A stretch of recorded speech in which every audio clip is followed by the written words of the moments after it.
Chapter 90. The spring rain in the capital was about to stop, but the rain suddenly intensified. The original hope was shattered, causing people to be disappointed. The common people prayed all day, hoping that the heavens would not continue to punish the great Jin dynasty. However, the heavens did not follow their wishes, and the rain did not slow down.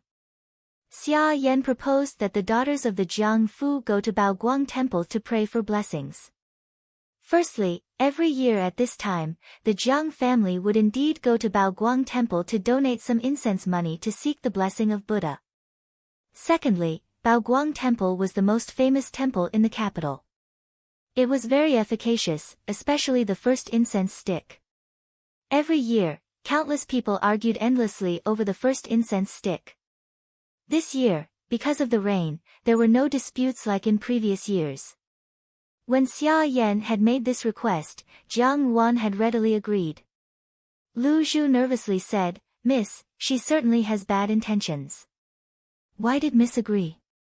Baoguang Temple had high mountains and deep valleys, and there was no lack of dangerous roads along the way. Now that the rain had washed it, it was even more muddy and difficult to travel.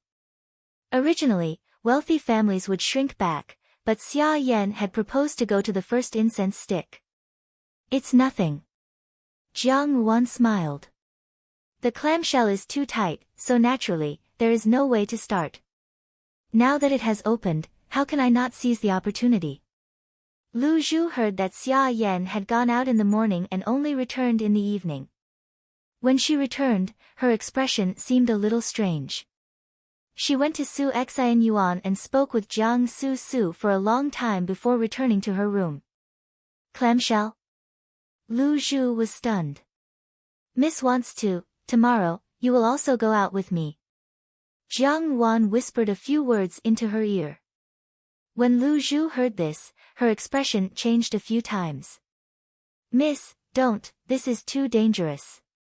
How can you catch a tiger cub without entering the tiger's den?" Jiang Wan said, "Moreover, this is not completely without certainty." Lu Zhu bit her lip and finally steeled her heart. "This servant will listen to Mississippi." Jiang Wan smiled slightly, and the hot tea in front of her began to emit smoke. This was the second time in her life that she had gone to Baoguang Temple.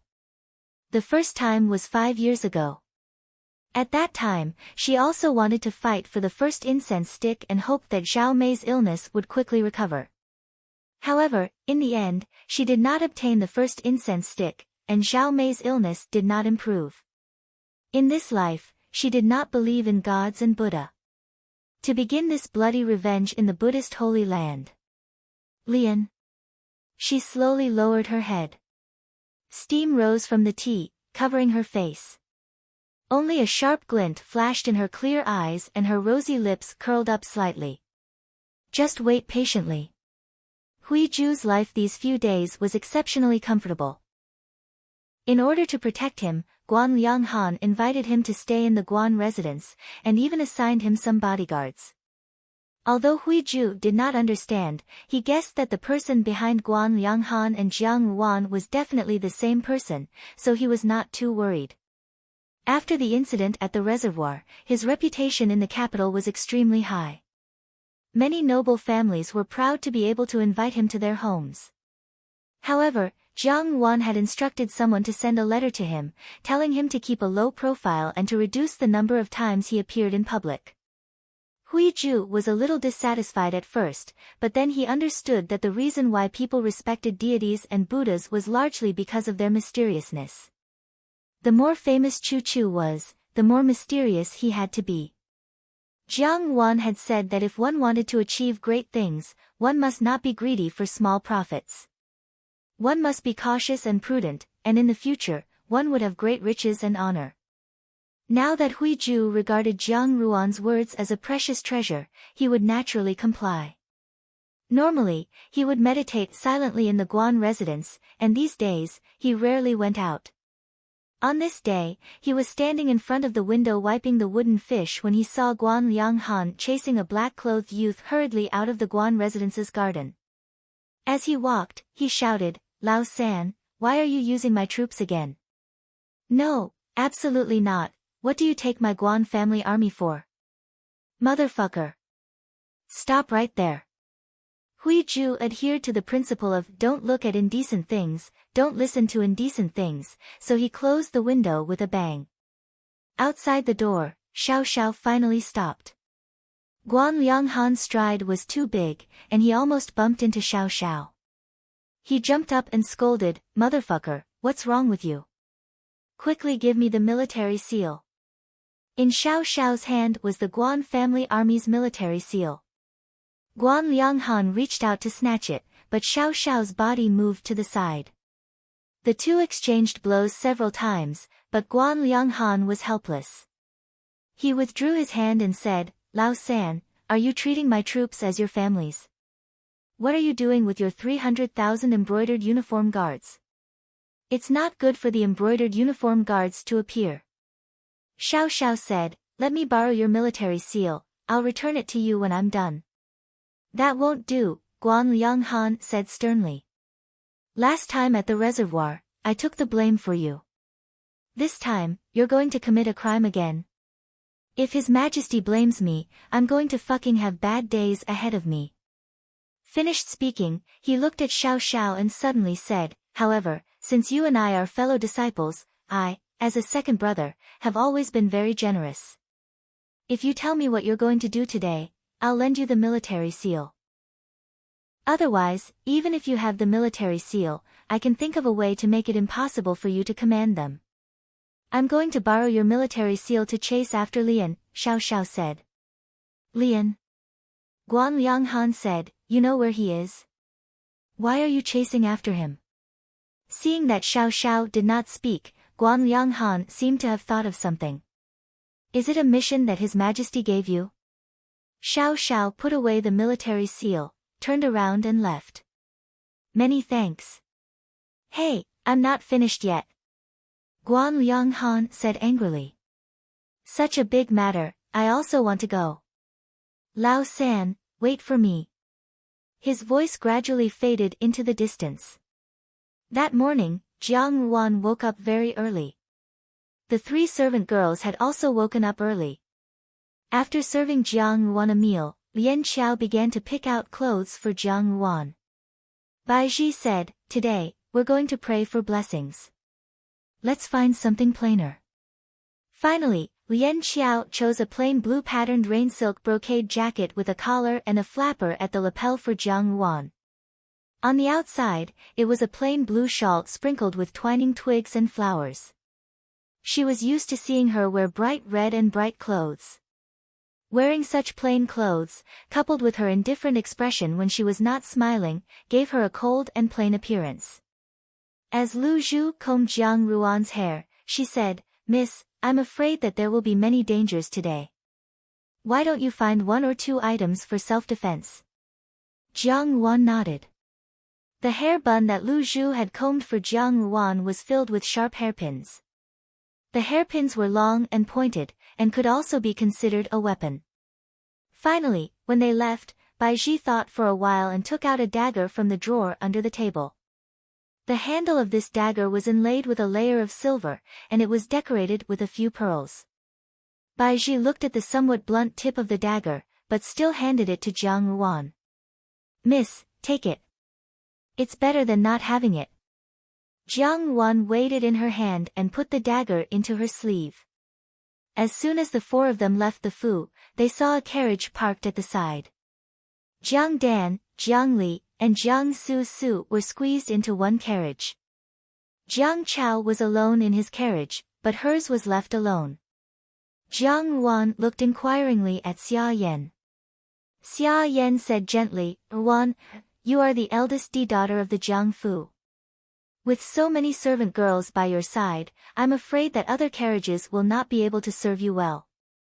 Mother has specially found a carriage for you." Jiang Ruan looked at the carriage specially found for her. The exterior of the carriage was magnificent. It was even better than Jiang Su Su's carriage, but it looked smaller, just enough for her and her servant girls to sit in. Mother's actions really make things difficult for Ruan Yang. Jiang Ruan smiled slightly. "We are all sisters in the Fu, how can we favor one and discriminate against the other? Xia Yan's smile deepened. Ruan, there is no need to say this. You sisters are all good. It's just that you are the eldest sister now, so naturally, you have to act in a dignified manner. Moreover, we can't find another carriage right now. Let's go first, lest we are delayed and miss the first incense stick. Jiang Ruan smiled but did not speak. At this moment, she heard a voice from behind Xia Yan. Mother worries too much. Jiang Xing strode over and stroked Jiang Ruan's head. Since we are all sisters of the Jiang Fu, it is indeed not good to let our Ruan sit alone in a carriage. Father has always been benevolent, and the sons and daughters of Shu are treated equally with the sons and daughters of the Di family. When Xia Yan heard the words the sons and daughters of Shu are treated equally with the sons and daughters of the Di family, her face turned green. Before Zhao Mei had died, Jiang Quan had treated Jiang Su Su and her younger sister much better than Jiang Ruan and her younger sister. Now that Jiang Xing had said this in front of the servants, her heart tightened. When she raised her head to look, Jiang Xing still had a proper and relaxed expression on his face, without the slightest trace of mockery. Xia Yan secretly cursed in her heart. Jiang Xing and his younger sister's mouths were so unforgiving. It really made one wish that they could tear their mouths apart. But, we really can't find a carriage right now, Xia Yan said helplessly. Jiang Xing smiled. No matter. He beckoned with his hand, and a few carriages leisurely drove over. They were exactly the same as the one he had specially prepared for Jiang Ruan. There were a total of 3 carriages. Jiang Xing said, I have found a carriage. Younger sisters, please sit in it. Xia Yan stared blankly and suddenly felt a chill in her heart. She looked at Jiang Xing's expression. Jiang Xing's expression did not change. Xia Yan forced a smile and said, how can I let a child like you spend so much money? Jiang Xing smiled. Mother, there is no need to be like this. These carriage drivers are all top-notch. They drive the carriage quickly and steadily. Younger sisters, you don't have to endure the bumpy ride and will be able to go and return quickly. Jiang Ruan also smiled. Mother, don't decline. Could it be that you don't want to accept eldest brother's kind intentions? Under the watchful eyes of the crowd, Xia Yan was rendered speechless by Jiang Ruan's words. Unable to refuse, she could only grit her teeth and agree. Jiang Su Su's face was covered with a veil, so her expression could not be seen. She took the lead and walked towards the carriage at the back. Naturally, Jiang Li was more than happy to not have to sit in the same carriage as Jiang Su Su and Jiang Dan. Jiang Dan bit her lip and timidly glanced at Jiang Xing. Only then did she slowly dismount. After the few sisters had sat in the carriage that Jiang Xing had prepared for them, Jiang Ruan brought Lu Zhu and the others into the carriage. Xia Yan forced herself to maintain a smile. She only heard Jiang Xing wave his hand and 2 tall imperial bodyguards appeared out of nowhere. Jiang Xing said, protect the young miss well. The 2 imperial bodyguards acknowledged the order and complied. Xia Yan stared blankly. Xing, you, Ruan and the other sisters are going to such a faraway place by themselves. Second brother also does not know martial arts. I am afraid that the imperial bodyguards in the Fu will not be of much use. Jiang Xing smiled. My 2 brothers are rough men from the army. They have seen blood and have a strong murderous aura. With them protecting Ruan and the others, I can be at ease. When he said, they have seen blood and have a strong murderous aura, he deliberately slowed down his voice. Xia Yan felt a chill run down her spine and did not dare to raise her head to look at Jiang Xing's expression. Jiang Chao sat in the carriage and kept an eye on Jiang Xing's every move. When he heard Jiang Xing say that he did not know martial arts and had specially found 2 imperial bodyguards, he felt extremely insulted. He stared at Jiang Xing fiercely and cursed him a few hundred times in his heart. After Jiang Xing finished giving instructions, Jiang Ruan stuck her head out of the carriage curtain and smiled at him. "Eldest brother, let's go back." Jiang Xing patted her head. His expression was as gentle as ever. "Be careful on the road." Jiang Ruan smiled and lowered the curtain. When she could no longer see Jiang Xing, she leaned against the carriage and sighed softly. In a low voice, she said, "I'm sorry, eldest brother."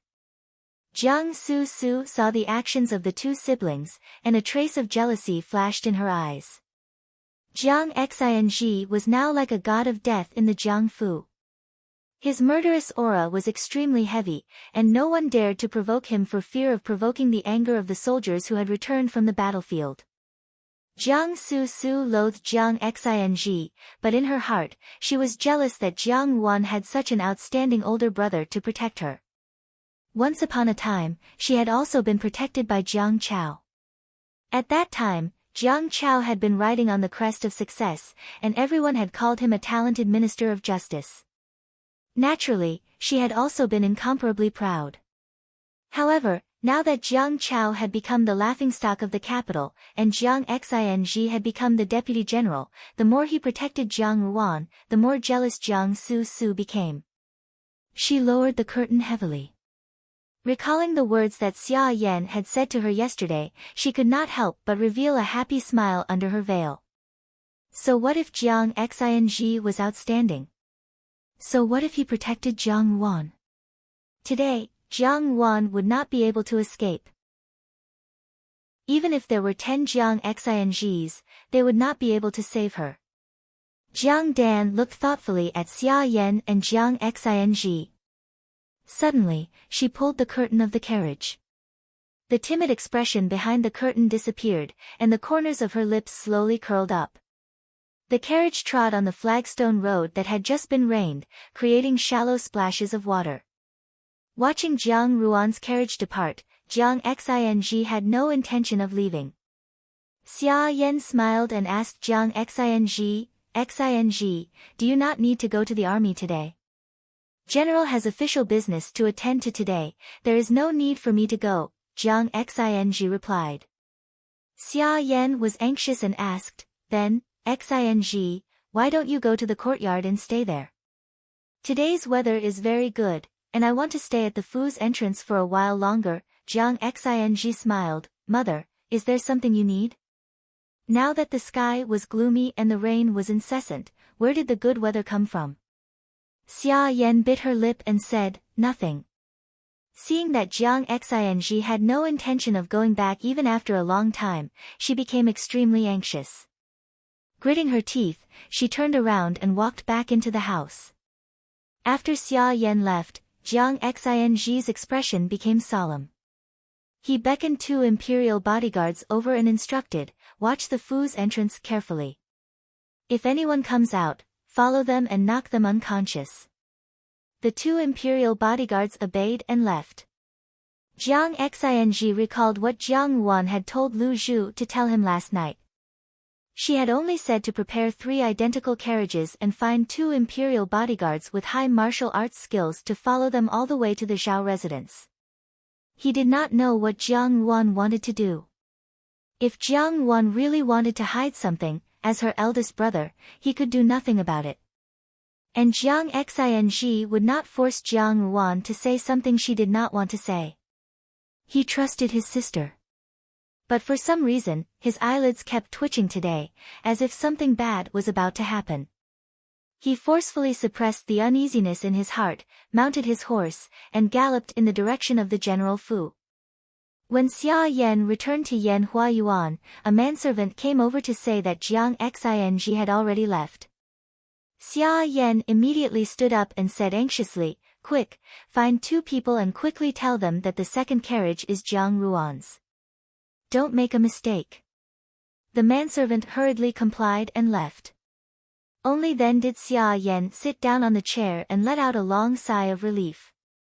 Lin Lang handed her a cup of tea. Xia Yan drank a few mouthfuls of tea before she managed to suppress the panic in her heart. Thinking of Jiang Xing's every move today, she felt somewhat uneasy. She asked Li Momo, who was beside her, "Momo, do you think they discovered something? Otherwise, why would they suddenly change carriages?" Li Momo comforted her and said, "Furen, don't worry.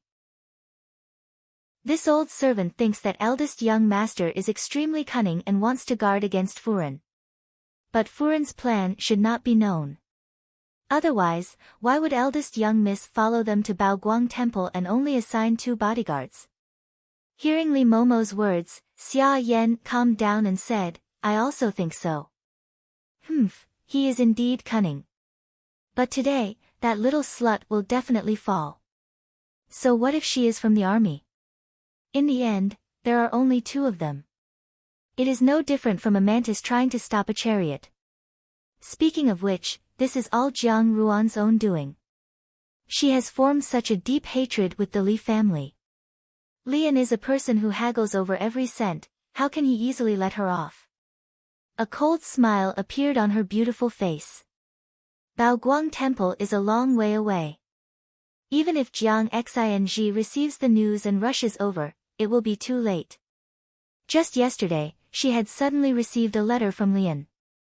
In the letter, Lian straightforwardly stated that he wanted to get rid of Jiang Ruan and needed her help. Although Xia Yan was afraid of being associated with a sinful official like Lian was also an expert at playing with people's hearts. With just a few words, Xia Yan was incessantly tempted. She only wished that she could immediately tear Jiang Ruan into pieces. Xia Yan had originally intended to play some tricks on the way to Baoguang Temple to make Jiang Ruan suffer. However, when Lian told her his plan, Xia Yan felt that it was too wonderful for words. Thus, she gave this opportunity to Lian and continued to send the Jiang Fu's young ladies to Baoguang Temple according to the plan. However, the plan was not the original one. If it succeeded, it would naturally be good. She only needed to wait and reap the benefits. If it failed, it would have nothing to do with her, Xia Yan. Li An's plan was bold and crazy. However, even if something happened, the sudden appearance of a sinful official would have nothing to do with her. Originally, the plan was foolproof. Who knew that Jiang Xing would appear midway and change the carriages? With 4 identical carriages, it was inevitable that Li An's men would recognize the wrong one. If they were wrong, she could not help but shudder. Immediately after, she comforted herself that it would not happen. The people she sent would quickly be notified. Today, during the trip to Baoguang Temple, Jiang Ruan was bound to be unable to escape. In the past, it was only because of her good luck that she had managed to escape. But now, what awaited Jiang Ruan at Baoguang Temple was an inescapable net. Even if there were 2 imperial bodyguards who were highly skilled in martial arts, it would not matter. This was because Lian did not bring 1 or 2 people, but a group of soldiers. The real elite soldiers that the Prime Minister's Fu had raised outside. The spring rain in the capital seemed to be about to stop. Suddenly, the downpour intensified. The original hope seemed to have been shattered, causing people to be extremely disappointed. The common people prayed to the gods and Buddha all day long, hoping that the heavens would not continue to punish the great Jin dynasty. However, the heavens did not comply with people's wishes, and the downpour did not lessen. Xia Yan proposed that the daughters of the Jiang Fu go to Baoguang Temple to pray for blessings. Firstly, every year at this time, the Jiang family would indeed go to Baoguang Temple to donate some incense money to seek the blessings of Buddha. Secondly, as the most famous temple in the capital, Baoguang Temple itself was very efficacious, especially the first incense stick. Every year, countless people argued endlessly over the first incense stick. This year, however, because of the rain, there were not as many arguments as in previous years.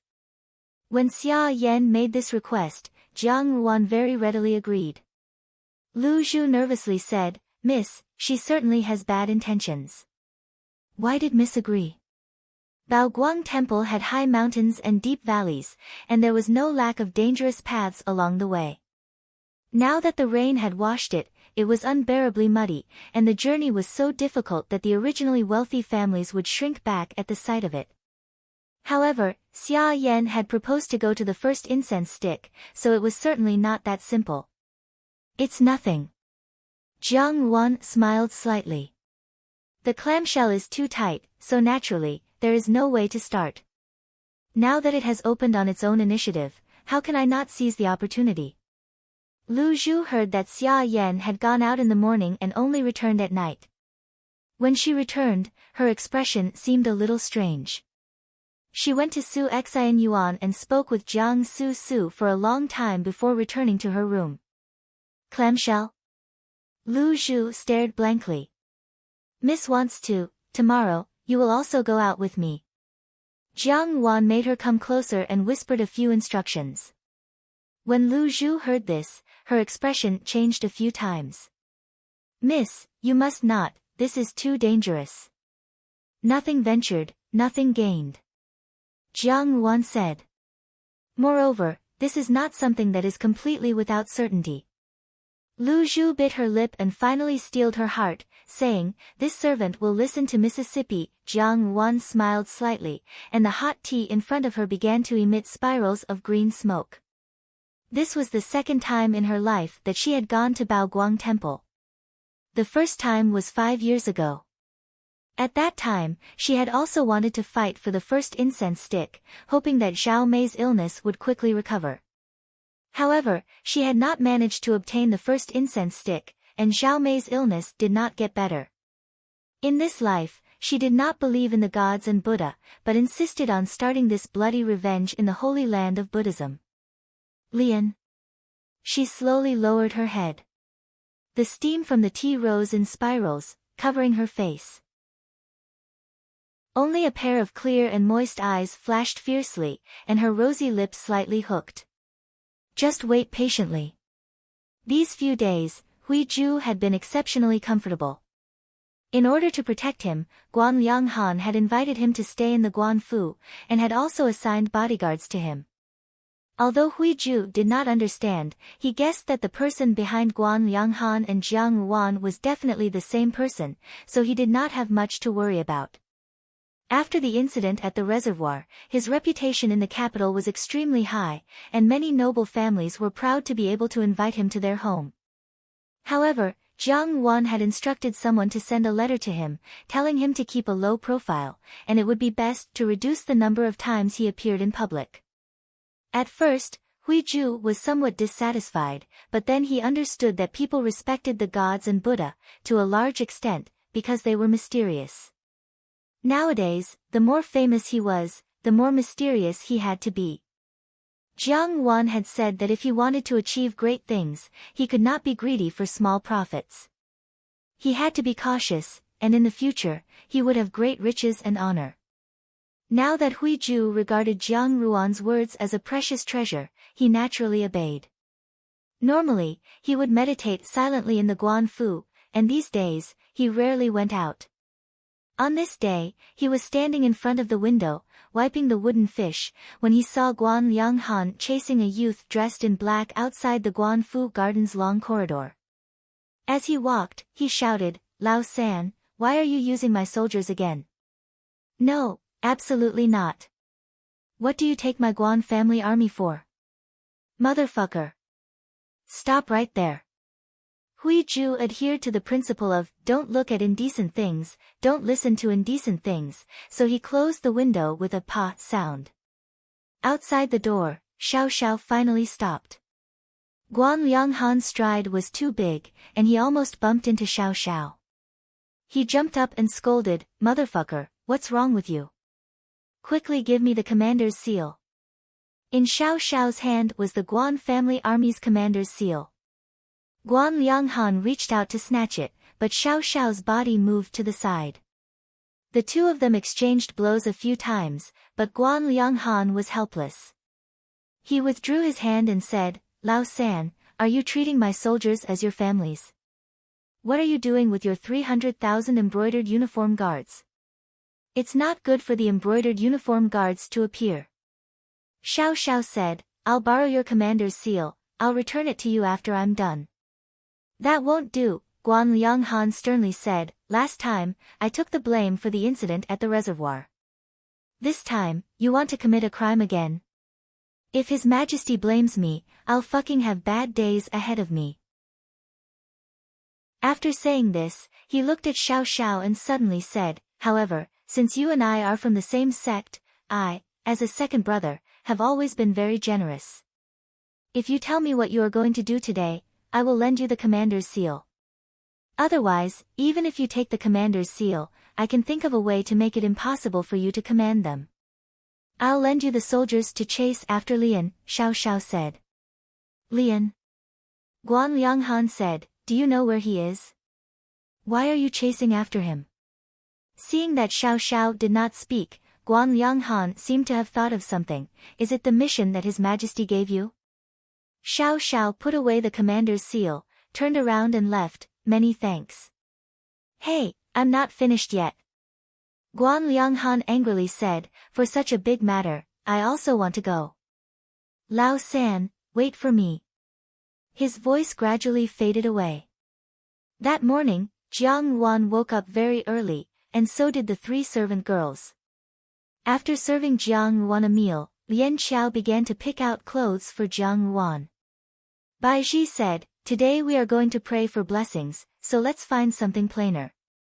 In the end, Lian Qiao chose a plain blue patterned raindrops brocade with a collar and a long jacket with a flap of the front, and a plain green shawl with twining twigs and flowers scattered on the outside. Accustomed to seeing her wear bright red and bright clothes, wearing such plain clothes, coupled with her indifferent expression when she was not smiling, gave her a cold and plain appearance. As Lu Zhu combed Jiang Ruan's hair, she said, Miss, I'm afraid that there will be many dangers today. Why don't you find 1 or 2 items for self-defense? Jiang Yuan nodded. The hair bun that Lu Zhu combed for Jiang Yuan was full of sharp hairpins. The hairpins were long and pointed, and could also be considered a weapon. Finally, when they left, Bai Ji thought for a moment, then took out a dagger from the drawer under the table. This dagger's handle was inlaid with a layer of silver, and it was decorated with a few pearls. Bai Ji looked at the somewhat blunt tip of the dagger, but still handed it to Jiang Yuan. Miss, take it. It's better than not having it. Jiang Yuan weighed it in her hand, then put the dagger into her sleeve. As soon as the 4 of them left the Fu, they saw a carriage parked at the side. Jiang Dan, Jiang Li, and Jiang Su Su were squeezed into one carriage. Jiang Chao was alone in his carriage, but hers was left alone.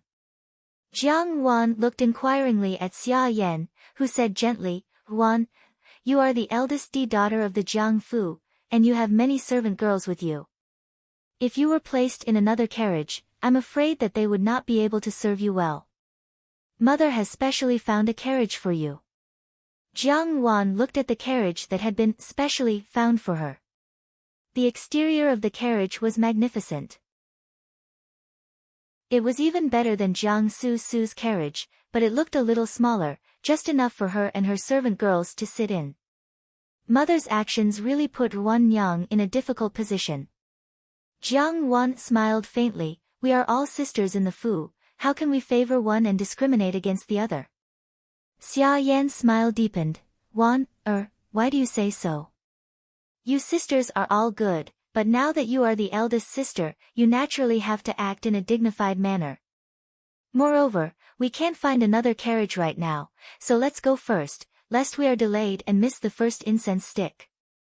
Jiang Yuan smiled but did not speak. At this moment, she heard a voice from behind Xia Yan, Mother is worrying too much. Jiang Xing strode over and stroked Jiang Ruan's head. Since we are all sisters of the Jiang Fu, it is indeed not good to let our one sit in a carriage alone. Father has always been benevolent, and the sons and daughters of Shu are treated equally with the sons and daughters of the Di family. When Xia Yan heard the sons and daughters of Shu are treated equally with the sons and daughters of the Di family, her face turned green. Even before Zhao Mei had died, Jiang Quan had treated Jiang Su Su and her younger sister much better than Jiang Wan and her younger sister. Now that Jiang Xing had said this in front of the servants, her heart tightened. When she raised her head to look, Jiang Xing still had a proper and relaxed expression on his face, without the slightest trace of ridicule. Xia Yan secretly cursed in her heart. Jiang Xing and his younger sister's mouths were so unforgiving, it really made one wish that they could tear their mouths apart. But, we really can't find a carriage right now, Xia Yan said helplessly. Jiang Xing smiled, no matter. He waved his hand, and a few carriages leisurely drove over. They were exactly the same as the carriage that had been specially prepared for Jiang Ruan. There were a total of 3 carriages. Jiang Xing said, I have found a carriage. Younger sisters, please sit in it. Xia Yan stared blankly, and suddenly felt a chill in her heart. She looked at Jiang Xing's expression, but there was nothing unusual about it. Xia Yan forced a smile and said, how can I let a child like you spend so much money? Jiang Xing smiled, Mother, there is no need to be like this. These carriage drivers are all top-notch. They drive the carriage quickly and steadily. Younger sisters, you don't have to endure the bumpy ride, and you can go and return quickly. Jiang Wan also smiled, Mother, don't decline. Could it be that you don't want to accept eldest brother's kind intentions? Under the watchful eyes of the crowd, Xia Yan was rendered speechless by Jiang Ruan's words. Unable to refuse, she could only grit her teeth and agree. Jiang Su Su's face was covered with a veil, so her expression could not be seen clearly. She took the lead and walked towards the carriage at the back. Naturally, Jiang Li was more than happy to not have to sit in the same carriage as Jiang Su Su and Jiang Dan. Jiang Dan bit her lip and timidly glanced at Jiang Xing. Only then did she slowly come down. Only after the few sisters had sat in the carriage that Jiang Xing had prepared for them did Jiang Wan bring Lu Zhu and the others into the carriage. Xia Yan forced herself to maintain a smile on her face. Jiang Xing waved his hand and 2 tall imperial bodyguards appeared out of nowhere. Jiang Xing said, protect the young miss well. The 2 imperial bodyguards acknowledged the order and complied. Xia Yan stared blankly, Xing, you, for our Wan and the other sisters to go to such a faraway place alone, and second younger brother doesn't know martial arts, I'm afraid that the imperial bodyguards in the Fu won't be of much help. Jiang Xing smiled, these 2 brothers of mine are rough men from the army. They have seen blood and have a strong murderous aura. With them protecting our Wan and the others, I can be at ease. When he said, they have seen blood and have a strong murderous aura, he deliberately slowed his voice. Xia Yan felt a chill run down her spine, and she did not dare to raise her head to look at Jiang Xing's expression. Jiang Chao sat in the carriage and kept an eye on Jiang Xing's every move. When he heard Jiang Xing say that he didn't know martial arts and had specially found 2 imperial bodyguards, he felt extremely insulted. He stared at Jiang Xing fiercely and cursed him a few hundred times in his heart. After Jiang Xing finished giving instructions, Jiang Wan stuck her head out of the carriage's curtain and smiled at him, eldest brother, let's go back. Jiang Xing patted her head, and his expression was as gentle as ever, be careful on the road. Jiang Wan smiled and lowered the curtain. When she could no longer see Jiang Xing, she leaned against the carriage and sighed softly, saying in a low voice, I'm sorry, eldest brother. Jiang Su Su saw the actions of the 2 siblings, and a trace of jealousy flashed in her eyes. Jiang Xing was now like a god of death in the Jiangfu. His murderous aura was extremely heavy, and no one dared to provoke him, for fear of provoking the anger of the soldiers who had returned from the battlefield. Jiang Su Su loathed Jiang Xing, and in her heart, she was jealous that Jiang Wan had such an outstanding older brother to protect her. Once upon a time, she had also had Jiang Chao's protection. At that time, Jiang Chao had been riding on the crest of success, and everyone had called him the Minister of Justice. Naturally, she had also been incomparably proud. However, now that Jiang Chao had become the laughingstock of the capital, and Jiang Xing had become the deputy general, the more he protected Jiang Ruan, the more jealous Jiang Su became. She lowered the curtain heavily, and recalled the words that Xia Yan had said to her yesterday. Under the veil, her face could not help but reveal a happy smile. So what if Jiang Xing was outstanding? So what if he protected Jiang Ruan? Today, even if Jiang Ruan had wings, she would not be able to escape. Even if there were 10 Jiang Xings, they would not be able to save her.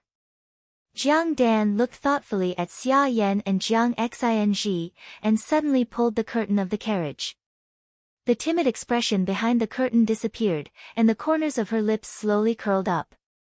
The carriage trod on the stone road that had just been rained, creating shallow splashes of water. Watching Jiang Ruan's carriage depart, Jiang Xing had no intention of leaving. Xia Yan smiled and asked Jiang Xing, do you not need to go to the army today? General has official business to attend to today, there is no need for me to go, Jiang Xing replied. Xia Yan was anxious and said, then Xing, why don't you go to the courtyard and stay there?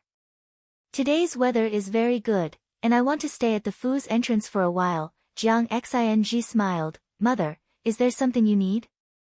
Now that the sky was gloomy and the rain was incessant, where did the good weather come from?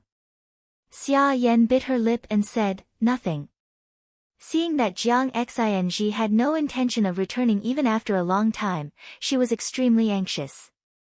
She clenched her teeth, turned around, and walked back into the house.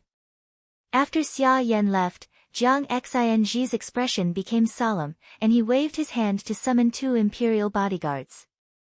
He instructed, watch the Fu's entrance carefully. If anyone comes out, follow them and knock them unconscious. The 2 imperial bodyguards obeyed and left. Jiang Xing recalled what Jiang Ruan had told Lu Zhu to tell him last night. She had only said to prepare 3 identical carriages and find 2 imperial bodyguards who were highly skilled in martial arts to follow them all the way to the Zhao residence. He did not know what Jiang Ruan wanted to do. If Jiang Ruan really wanted to hide something, as the eldest brother, he could not do anything. And Jiang Xing would not force Jiang Ruan to say something she did not want to say. He trusted his sister. But for some reason, his eyelids kept twitching today, as if something bad was about to happen. He suppressed the uneasiness in his heart with difficulty, mounted his horse, and galloped in the direction of the General Fu. When Xia Yan returned to Yan Huayuan, a manservant came over to say that Jiang Xing had already left. Xia Yan immediately stood up and said anxiously, quick, find 2 people and quickly tell them that the second carriage is Jiang Ruan's. Don't make a mistake. The manservant hurriedly complied and left. Only then did Xia Yan sit down on the chair and let out a long sigh of relief. Lin Lang handed her a cup of tea, and Xia Yan drank a few sips before she managed to suppress the panic in her heart. Thinking of Jiang Xing's every move today, she felt somewhat uneasy.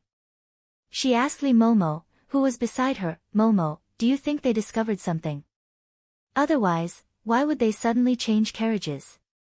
Li Momo comforted her and said, Furen, don't worry. This old servant thinks that eldest young master is extremely cunning and wants to guard against Furen. But Furen's plan should not be known. Otherwise, why would eldest young miss follow them to Baoguang Temple and only assign 2 bodyguards? Hearing Li Momo's words, Xia Yan calmed down and said, I also think so. He is indeed cunning. But today, that little slut will definitely fall. So what if she is from the army? In the end, there are only 2 of them. It is no different from a mantis trying to stop a chariot. Speaking of which, this is all Jiang Ruan's own doing. She has formed such a deep hatred with the Li family. Lian is a person who haggles over every cent. How can he easily let her off? A cold smile appeared on her beautiful face. Baoguang Temple is a long way away. Even if Jiang Xing receives the news and rushes over, it will be too late. Just yesterday, she had suddenly received a letter from Lian. In the letter, Lian straightforwardly stated that he wanted to get rid of Jiang Yuan and needed her help. Although Xia Yan was afraid of being involved with a sinner like Lian was also an expert at playing with people's hearts. With just a few words, Xia Yan was incessantly tempted. She only wished that she could immediately tear Jiang Yuan into pieces. Xia Yan had originally intended to play some tricks on the way to Baoguang Temple to make Jiang Yuan suffer. However, when Lian told her his plan, Xia Yan felt that it was too wonderful for words. Thus, she gave this opportunity to Lian and continued to send the Jiang Fu's young ladies to Baoguang Temple according to the plan. However, the plan was not the original one. If it succeeded, it would naturally be good. She only needed to wait and reap the benefits. If it did not succeed, it would have nothing to do with her. Lian's plan was bold and crazy, but even if something happened, the sudden appearance of a sinner would have nothing to do with her. Originally, the plan was foolproof. Who knew that Jiang Xing would appear midway and change the carriages? With 4 identical carriages, it was inevitable that Lian's men would recognize the wrong one. If it was wrong, she could not help but shudder. Immediately after, she comforted herself that it would not happen. The people she had sent would quickly be notified. Today, during the trip to Baoguang Temple, Jiang Yuan was bound to be unable to escape. In the past, it was only because of her good luck that she had managed to escape. But now, what awaited Jiang Yuan at Baoguang Temple was an inescapable net. Even if there were 2 imperial bodyguards who were highly skilled in martial arts, it would not matter. This was because Lian was not bringing 1 or 2 people, but a group of soldiers. The real elite soldiers that the Prime Minister Fu had raised outside. Chapter 91. They sped along the way. As the carriage traveled along the mountain roads, it was inevitable that it would shake violently. Fortunately, the coachman that Jiang Xing had found was an expert in this area. The coachman was able to steer the muddy road smoothly without any discomfort. The cliffs were rugged and steep. The cliffs looked like a broken sword that had been cut off. It was frightening. The mountain forest was dense. Occasionally, the night owls resting here would be startled by the sound of the carriage passing by. They would fly into the sky, leaving behind a black shadow. Originally, in the past, this section of KV cliff had high mountains and deep valleys, lush foliage, and jagged rocks of strange shapes. It was a dangerous place, and there would always be rich families stopping here to enjoy the rare scenery and beautiful scenery. However, ever since it began to rain incessantly in the capital, the roads were muddy and the sun was nowhere to be seen. Gloomy, dark clouds pressed down, and the originally beautiful scenery became a bit gloomy. The 5 carriages silently moved forward. At the very front was Jiang Chao's carriage. He was the only carriage that looked different. It was not as exquisite as the others, but it was not shabby either. This was followed by Jiang Yuan, Jiang Su, Jiang Li and Jiang Dan's carriages.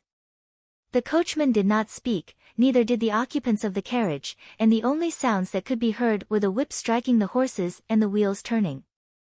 Jiang Yuan leaned against the soft cushion in the carriage. Lu Zhu was steaming tea for her. The carriage that Xia Yan had prepared was indeed exquisite. There was even a small table inside. In the morning, Jiang Yuan had been hurrying on with their journey, so she had eaten very little. Lian Xiao and Bai Ji had brought along some snacks for themselves. Lu Zhu was deft with her hands. She had pickled the plum blossoms that she had picked the day before and used them to make plum blossom steam tea for her in the carriage. A sweet smell gradually spread out from her carriage, drifting in the air and reaching the noses of the people in the carriages behind. Jiang Li snorted disdainfully. She really knows how to enjoy herself. Looking around, she secretly cursed the maidservant beside her for not being as quick-witted and considerate as Jiang Yuan. She did not even prepare a snack. Jiang Su already had something on her mind. Seeing that Jiang Wan was still in the mood to drink tea and eat snacks at this moment, her face under the veil could not help but tighten. She said in a low voice, "You're courting death." On the other hand, Jiang Dan was leaning against the carriage window, sleeping lightly, as if she didn't care at all. The road in front of Shuani Cliff was relatively easy to walk on. After walking for an unknown period of time, they arrived at the most dangerous part of the road. The terrain was narrow, and there were valleys on both sides. There was only a small path in the middle, which was just like the mouth of a gourd. Hence, it was called Gourd Mouth. The valleys on both sides of the mouth of the calabash were dense forests. When the first carriage reached the mouth of the calabash, a rustling sound came from the forest. The carriage stopped abruptly. Lian Xiao and Bai Ji's hands stopped moving. They became nervous. Beads of sweat began to form on Lu Zhu's forehead, but Jiang Ruan was still slowly sipping her tea. Her posture was very graceful. The horse sensed danger. No matter how hard the coachman lashed the whip, it refused to take a step forward. The Jiang Fu's imperial bodyguards all drew their swords, but the two imperial bodyguards that Jiang Xing had sent stood in front of Jiang Ruan's carriage, not moving an inch. Their complexions were already suffused with the stench of blood. Jiang Li screamed and was the first to shout, "What's going on?" As if they had found a place to vent their anger, a loud rumbling sound was heard, causing the ground to tremble. Unbeknownst to them, a large black mass of people had appeared on the valleys on both sides of the gourd's mouth. The coachmen were startled. These people were dressed like mountain bandits, and all of them rushed towards the carriage. "Retreat! Quickly retreat!" The Jiang Fu's imperial bodyguards hurriedly protected the carriage as they tried to retreat.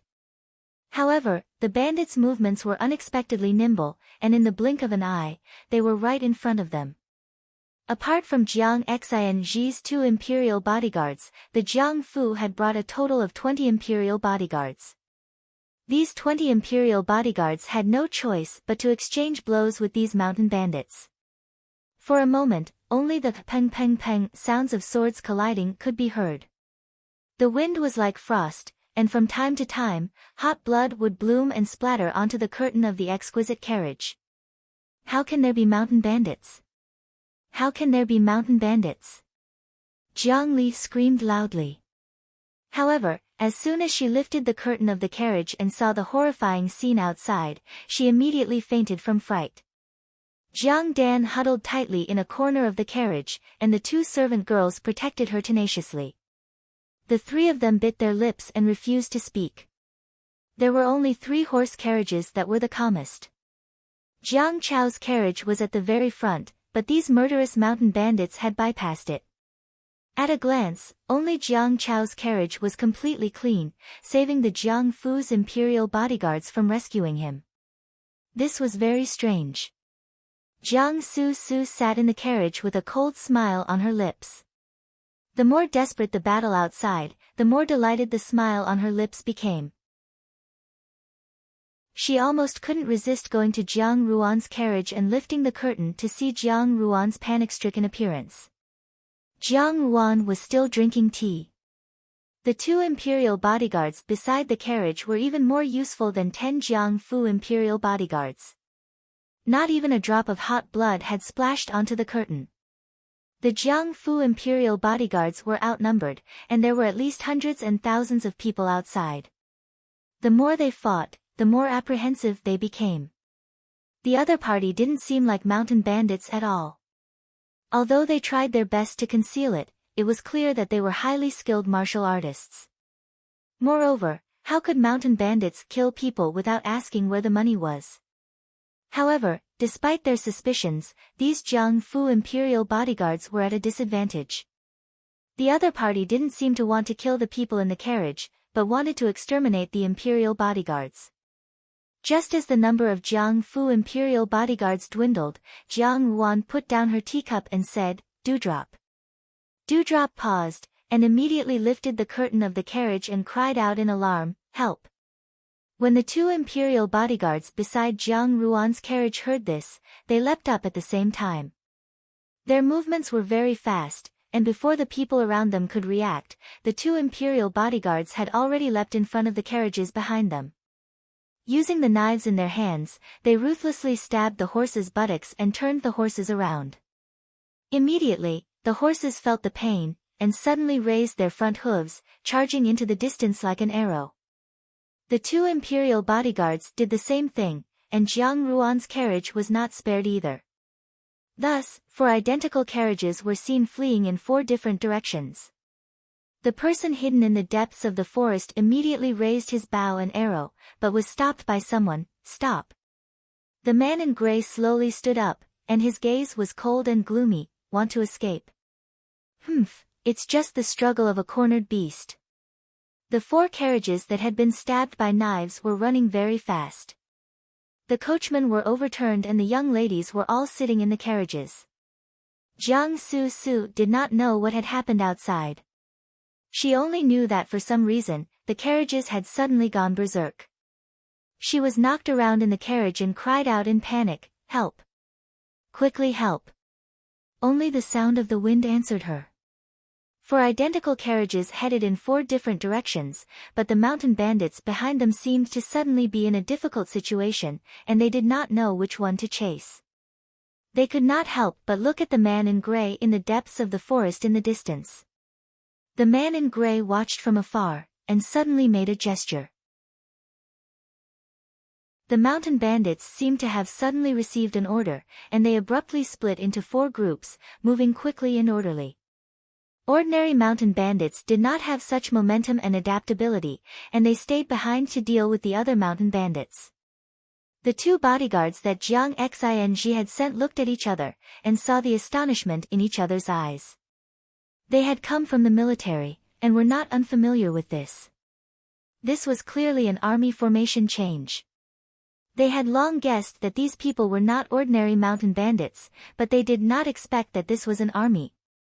Moreover, it was a well-trained army. Realizing this, they suddenly understood the danger that Jiang Ruan might encounter. Even if they obeyed Jiang Ruan's orders, they had to protect Jiang Ruan. Jiang Ruan wanted to use the 4 carriages to blur the line of sight of these people, but she did not know that the mouth of the bottle gourd was a dangerous terrain, and there was only one road. Along the way, with such a well-trained army lying in ambush, no matter how Jiang Ruan escaped, it would be like catching a turtle in a jar. They had to catch up with Jiang Ruan, and at least protect her for a moment. The 2 bodyguards simultaneously soared into the air, shaking off the surrounding soldiers dressed as mountain bandits, and fled towards the west of the mouth of the bottle gourd. The man in gray on the mountain curled his lips, revealing an interested smile. "The ending is like this, why bother thinking so much?" After saying this, his tone changed, and he coldly said to the people beside him, "Go, catch up with those 2 bodyguards." Jiang Ruan's carriage ran very fast in the forest, and the carriage scraped against countless thick branches and vines. Lian Xiao tried to pull the reins to stop the crazy horse, but to no avail. Lu Zhu spread all the soft cushions at the back of the carriage, and tightly held Jiang Ruan's hand, lest she hurt her head. Jiang Ruan pursed her lips, and her expression was calm. Her pair of clear and moist eyes were bottomless, and there was actually a bit of coldness and sternness. The mountain bandits behind her pursued relentlessly, but Jiang Ruan's expression did not change. Lian Xiao suddenly exclaimed, "Not good. There's no road ahead." The mouth of the bottle gourd had already reached its end, and in front of them was the edge of the cliff of Shuani Cliff. If the carriage recklessly rushed down like this, it would only end in destruction and death. Jiang Ruan's expression was firm, and she suddenly took out the dagger that Baiji had given her in the morning from her sleeve. The dagger's tip was still a bit blunt. She pulled the reins of the carriage with one hand, and with the other, she fiercely chopped downwards. With a bang, the rope of the carriage broke in half, and the carriage flipped sideways. It was dragged forward by the horse in front for a few meters, and finally stopped a few feet away from the edge of the cliff. The horse did not even look back as it charged into the clouds on the cliff, disappearing without a trace in an instant. The carriage flipped to the ground, and Baiji climbed up, covering her head. She hurriedly went to support Jiang Wan. "Miss, are you all right?" "I'm fine." Jiang Wan tucked the dagger back into her sleeve, and supported herself with the dewdrops as she stood up. The three of them were disheveled and dirty, and they rolled on the ground, looking battered and exhausted. At the same time, the two bodyguards that Jiang Xing had sent over also caught up. Seeing that the carriage's rope had been cut, and that it had fallen so close to the cliff, they simultaneously breathed a sigh of relief. When they looked at Jiang Wan again, their gazes were full of admiration. It was rare for her to be so calm in such a chaotic situation, with clear judgment in her mind, and even decisively cut the rope to save her own life. Even after escaping from death, her expression was still as calm as ever. He had never seen any young miss with such courage. But when he thought about it, with such an awe-inspiring older brother who was not afraid of death, his younger sister would not be any worse. However, they heard the sound of approaching footsteps behind them. Their expressions turned cold, and they turned sideways to block Jiang Wan. These soldiers dressed as bandits split into 4 groups, and the group that was chasing Jiang Wan also had about 100 people. They all stared at Jiang Wan fiercely. In front of them was a hungry wolf, and behind them was a cliff. They were like lambs waiting to be slaughtered, with no way out. Jiang Wan quietly watched. Suddenly, she heard a clap, clap, clap sound in front of her, and a familiar voice said, "Eldest Jiang Miss is really elegant. In such a dangerous situation, you can still be so calm." The soldiers automatically opened a path, and the man in gray walked out from behind. His steps were extremely slow, as if he was deliberately declaring something. Jiang Wan smiled. "Second young Master Li is really magnanimous. You have already become a stray dog, but you still dare to go out in broad daylight." These words poked at Li En's sore spot. His expression suddenly changed, and he stared at Jiang Wan fiercely.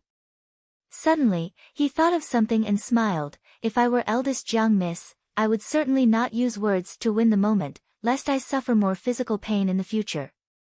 Pay."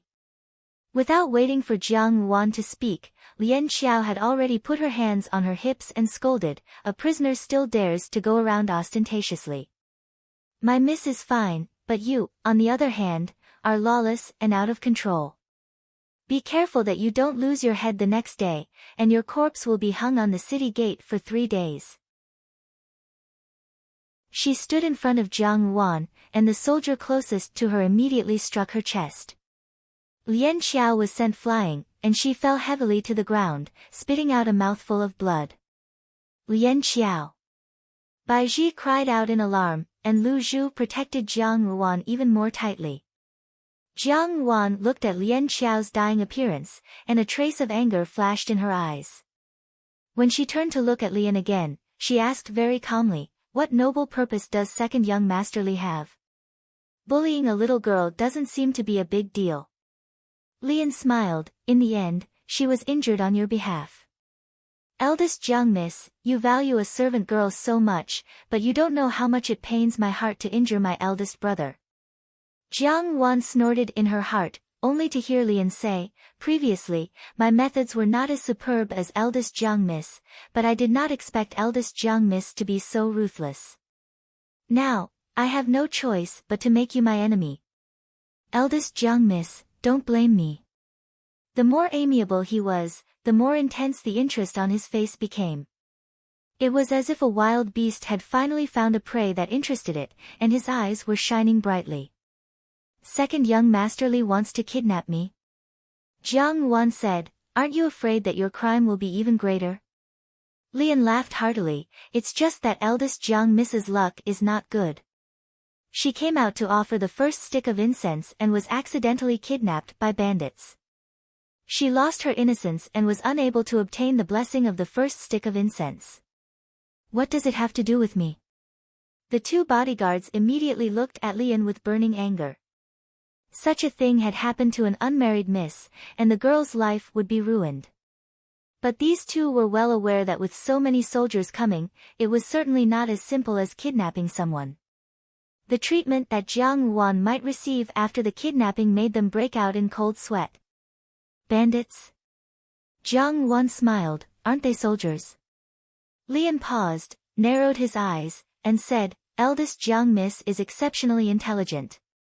Unfortunately, the outcome of this battle has already been decided.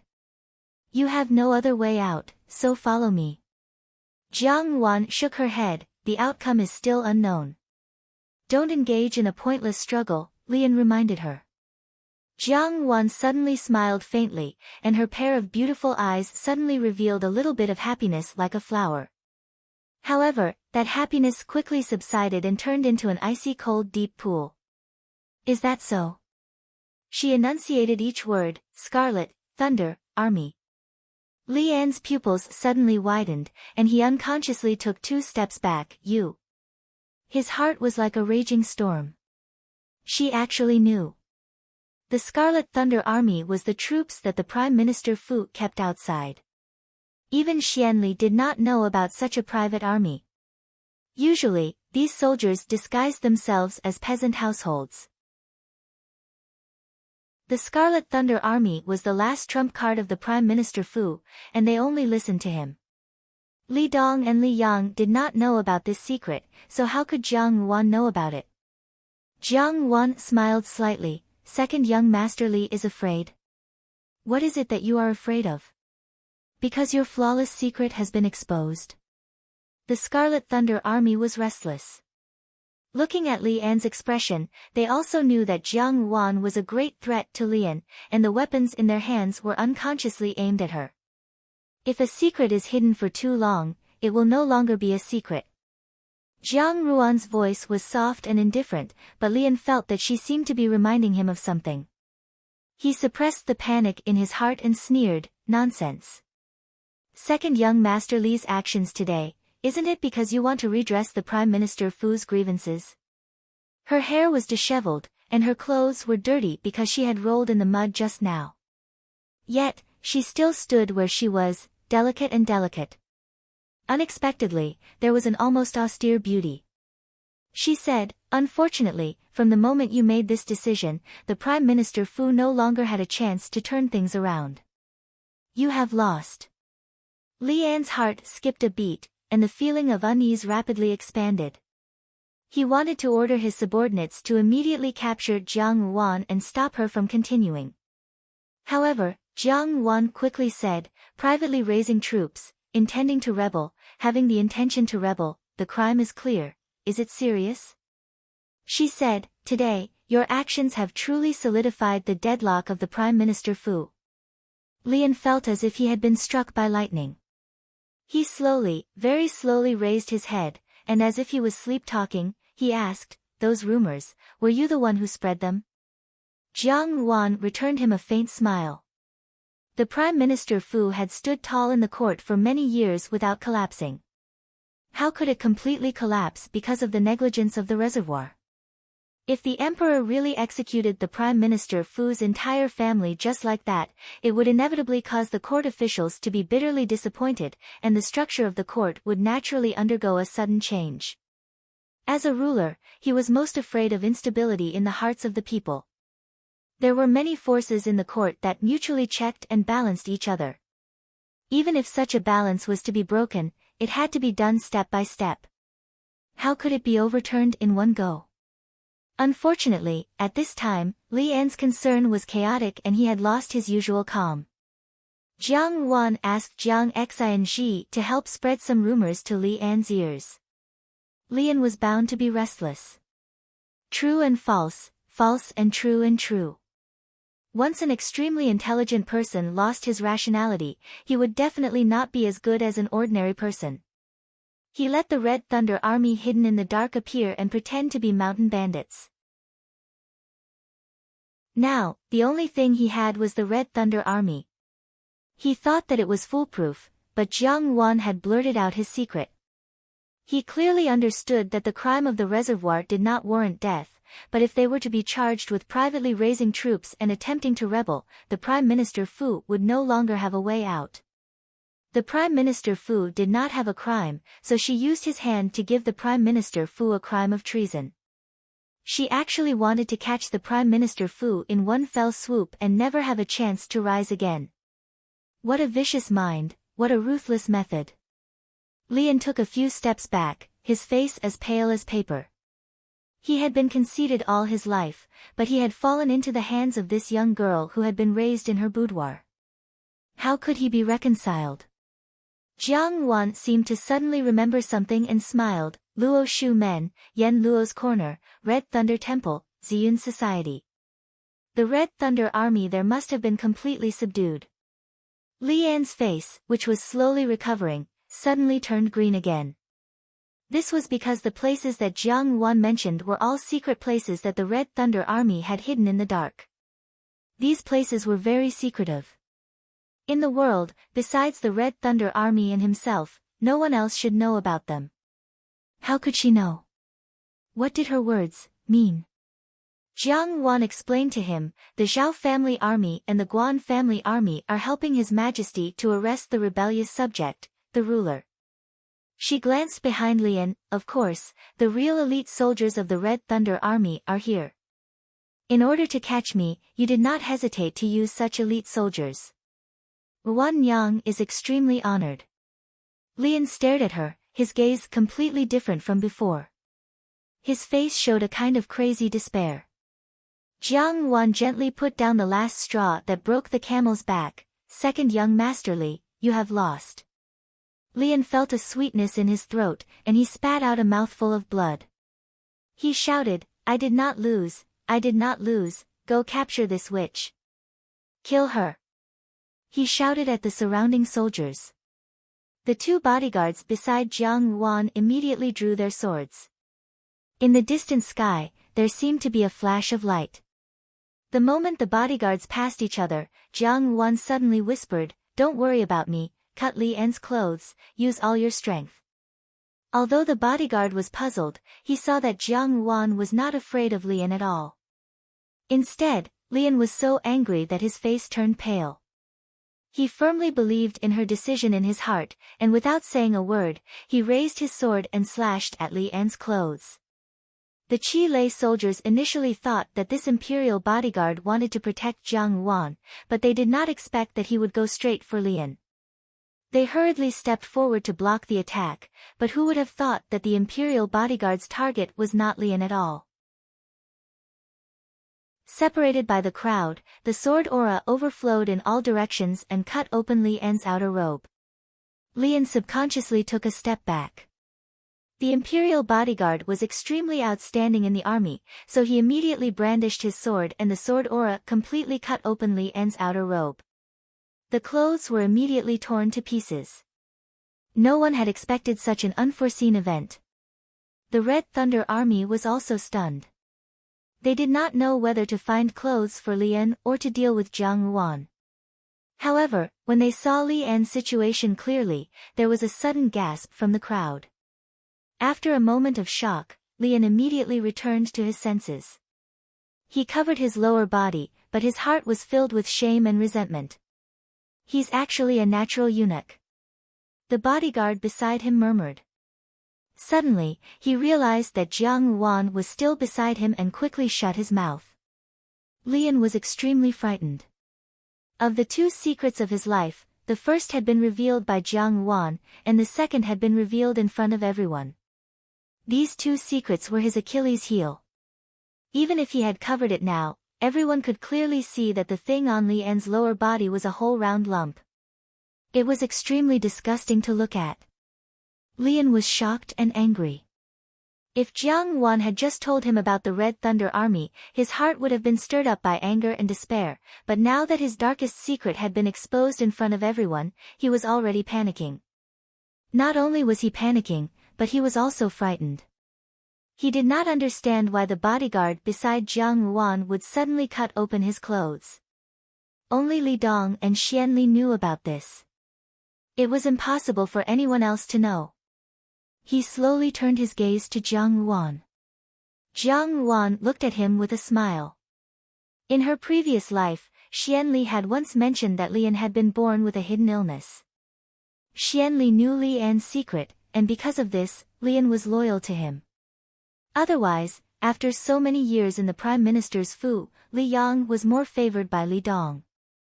Li An was extremely intelligent, but Li Dong was polite to him and not intimate enough. What was the reason? Otherwise, when Li Yang's body was castrated, Li Dong was so angry because Li An was a natural eunuch.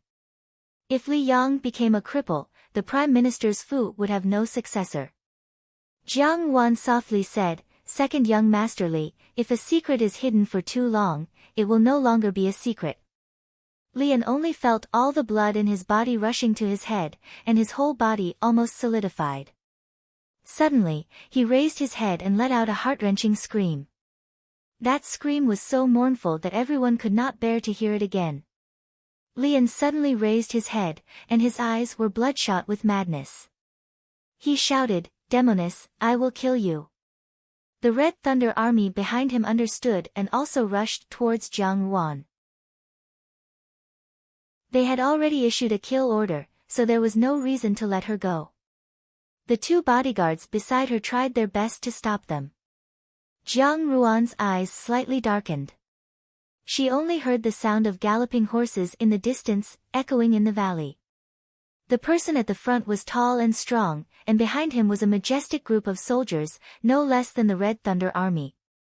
Jiang Wan suddenly shouted, "Li An, your Prime Minister's Fu privately raised soldiers outside, plotted a rebellion, and now you want to kill people to silence them and harm the family of my official family."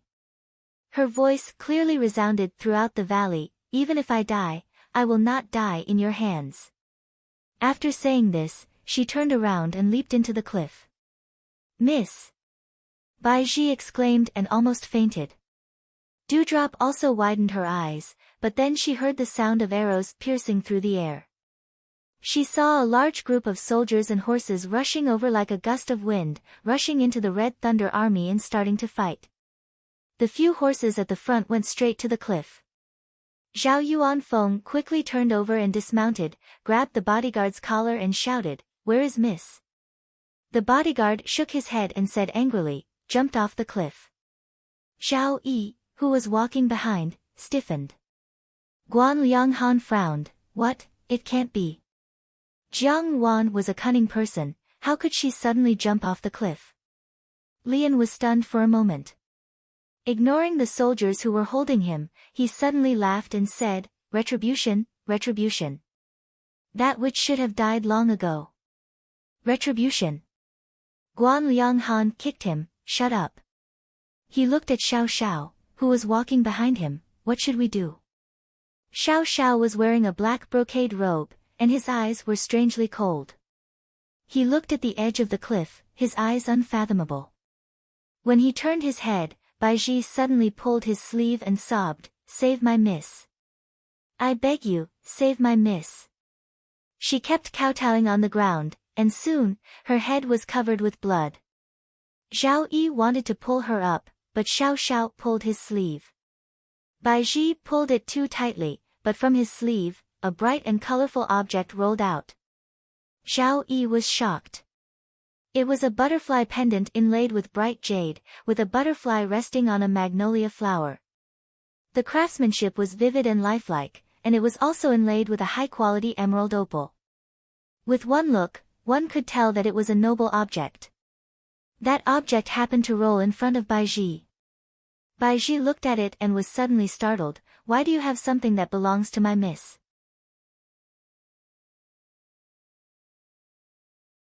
Chapter 92. The butterfly flower pendant inlaid with bright jade was on the ground. Bai Ji was about to bend down to pick it up when Xiao Xiao had already picked it up and held it in his palm. Bai Ji's fingers trembled slightly and her tone was full of suspicion.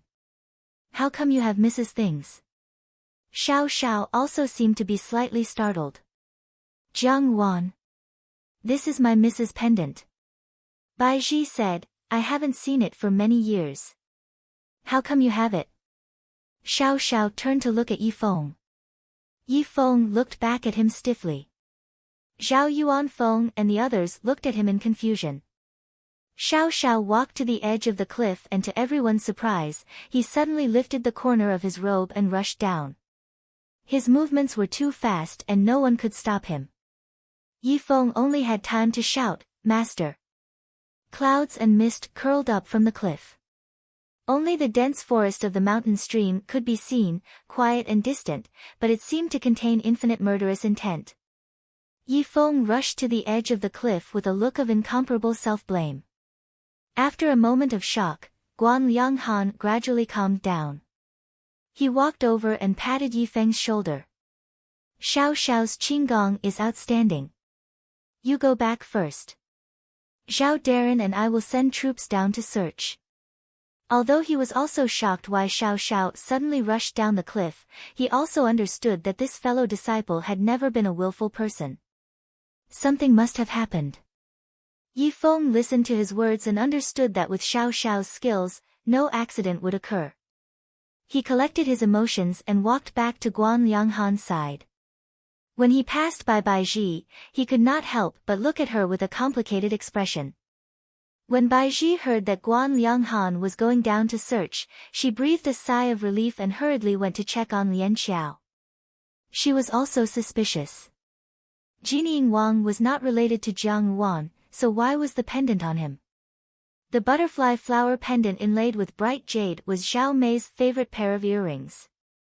It was brought from the general's Fu before she married and she had always loved it. The craftsmanship of the earrings was very exquisite and the materials were also rare. When Jiang Wan gradually grew up, Zhao Mei gave the pendant to Jiang Wan. When Jiang Wan first received the pendant, she wore it all the time. Later on, when she went out, she only had one pendant left. Naturally, she could not wear one earring anymore, so she kept it. Later on, because it was Zhao Mei's belongings, Jiang Wan locked the remaining one in a box and wiped it from time to time. Now, the earring in the box was still there, but the other one was with Xiao Xiao. What was the meaning of this?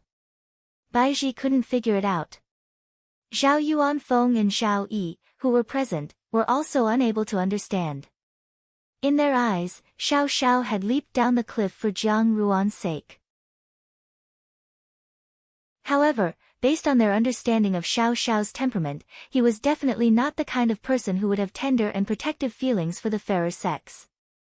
If one were to say that the two of them had some sort of friendship, based on the expression of the maidservant beside Jiang Wan, it did not seem like it. Zhao Yuanfeng waved his hand and said, "I'll take Lian and the Red Thunder Battalion's captives back to the city. You follow General Guan and look for Ruan's whereabouts." After thinking for a moment, he added in a serious tone, "You must find her." Although Jiang Wan had only been close to the Zhao Fu for a short period of time, the Zhao family had truly treated her as the young miss of the General Fu. As her maternal uncle, he was already so distressed. If Jiang Xing were to find out. Zhao Yuanfeng shook his head and sighed in his heart. He was afraid that there would be another big mess. Deep in the jungle, the terrain of the cliff was too high, and the snow in the middle had not melted yet. Half of the accumulated snow and ice was half a foot high, and when one stepped on it, it felt as if a needle had pierced one's bones. The rain continued to fall, and the colder the wind, the colder one's body felt. Jiang Wan walked along the bottom of the cliff with 1 foot at a time. The clothes on her body had long been dirted by the mud and snow, and she cut an extremely sorry figure. She ignored the gloomy environment around her and kept walking until she saw a cave in the distance. Only then did she stop. She tightened the clothes on her body, found the entrance of the cave, and walked in. The cave was not spacious, and the entrance was covered with dense shrubs, which could barely block some of the cold wind. The sky gradually darkened. Jiang Wan sat down in the depths of the cave, leaning against the cave wall. She gently breathed a sigh of relief, and then rolled up her sleeves to reveal the wound on her shoulder. Her plain clothes had long been soaked through and stuck tightly to her arm. She could faintly smell the scent of blood. She used her hand to pull, and a slight sound of flesh tearing could be heard. The clothes were slowly pulled apart, and the area that adhered to the wound gradually became visible. There was a deep bloodstain, and her flesh was exposed. She had been cut by the sharp shrubs when she had accidentally fallen. She had brought medicine, but it was unknown whether it had fallen out when she had fallen, but at the moment, it was nowhere to be found. Jiang Wan allowed her wound to be exposed to the cold air, but her eyes stared at the entrance of the cave, lost in thought. The mouth of the bottle gourd of the cliff was a dangerous location, and the clouds at the top of the cliff were the most romantic. Especially on a spring morning, when the clouds and mist had yet to disperse and the sunlight came first. Standing at the top of the cliff, one could see the blood-red rays of the sun spreading across the horizon, the sound of the wind, the steam of the rain, and the fragrance of the flowers and grass. It was truly a paradise on earth. In her previous life, Xianli had brought her here to see the sunrise. She was shocked at the beauty of the scenery at that moment, but Xianli had held her waist and jumped down. She was so frightened that she cried out in alarm, but then she heard Xianli's clear laughter. It turned out that there was always someone better than you, and there was always someone better than you. The bottom of the cliff also had such a scenery. Under the cover of the clouds and mist, there were not jagged rocks, but rather, the slope was smooth and even. Even if one stepped on air and fell, they would only fall onto the stone platform that was not too high. She had always cherished every moment she had spent with Xianli, especially after entering the palace. From time to time, she would recall the beautiful scenery in her mind. She was clearer than anyone else about the layout of the cliff. Because of this, she had jumped down the cliff without hesitation, landed on the stone platform amidst the clouds and mist, and then climbed down step by step along the path in her memory. The officers and soldiers had descended from the other side of the cliff, but they could not see the stone platform. They would only call out her name along the way as they searched the bottom of the cliff. Along the way, she tore her skirt and tied it to the branches along the way to leave a mark. As long as the people sent by the Zhao family saw the mark, they would be able to find her. She closed her eyes in exhaustion. Privately raising troops and plotting rebellion, these crimes were enough to make the Prime Minister's Fu unforgivable. Moreover, her various actions would arouse suspicion, so she could only pretend that she had been forced down the cliff by Lian. In this way, Lian's crime would be even more serious, and he would be charged with the crime of murdering the family of an official. As for her, she could cleanly remove herself from this matter and remove all suspicion. However, even though she had calculated everything, she had not considered that her body would be a hindrance at this time, so she had no choice but to find a place to hide from the wind. She had been weak and sickly since she was young, and after being sent to the rural residence, she had been abused by the Zhanglan family for a few years, causing her illness to linger. Later, because of Chen Zhao's fall into the water, it was like adding hail to snow. In this life, she had returned to the Fu earlier than usual. In the Jiang Fu, Lian Xiao and Baizhi had paid attention to her, and her body seemed to be much better than in the past. Who knew that after today's bumpy ride, coupled with the chilly wind, she had already felt extremely weak. If she had waited in the forest for help, she was afraid that before the officers and soldiers arrived, she would have fainted and been carried away by wild beasts. She had no choice but to find such a cave. Although it could slightly shelter her from the wind, she still felt her body go cold.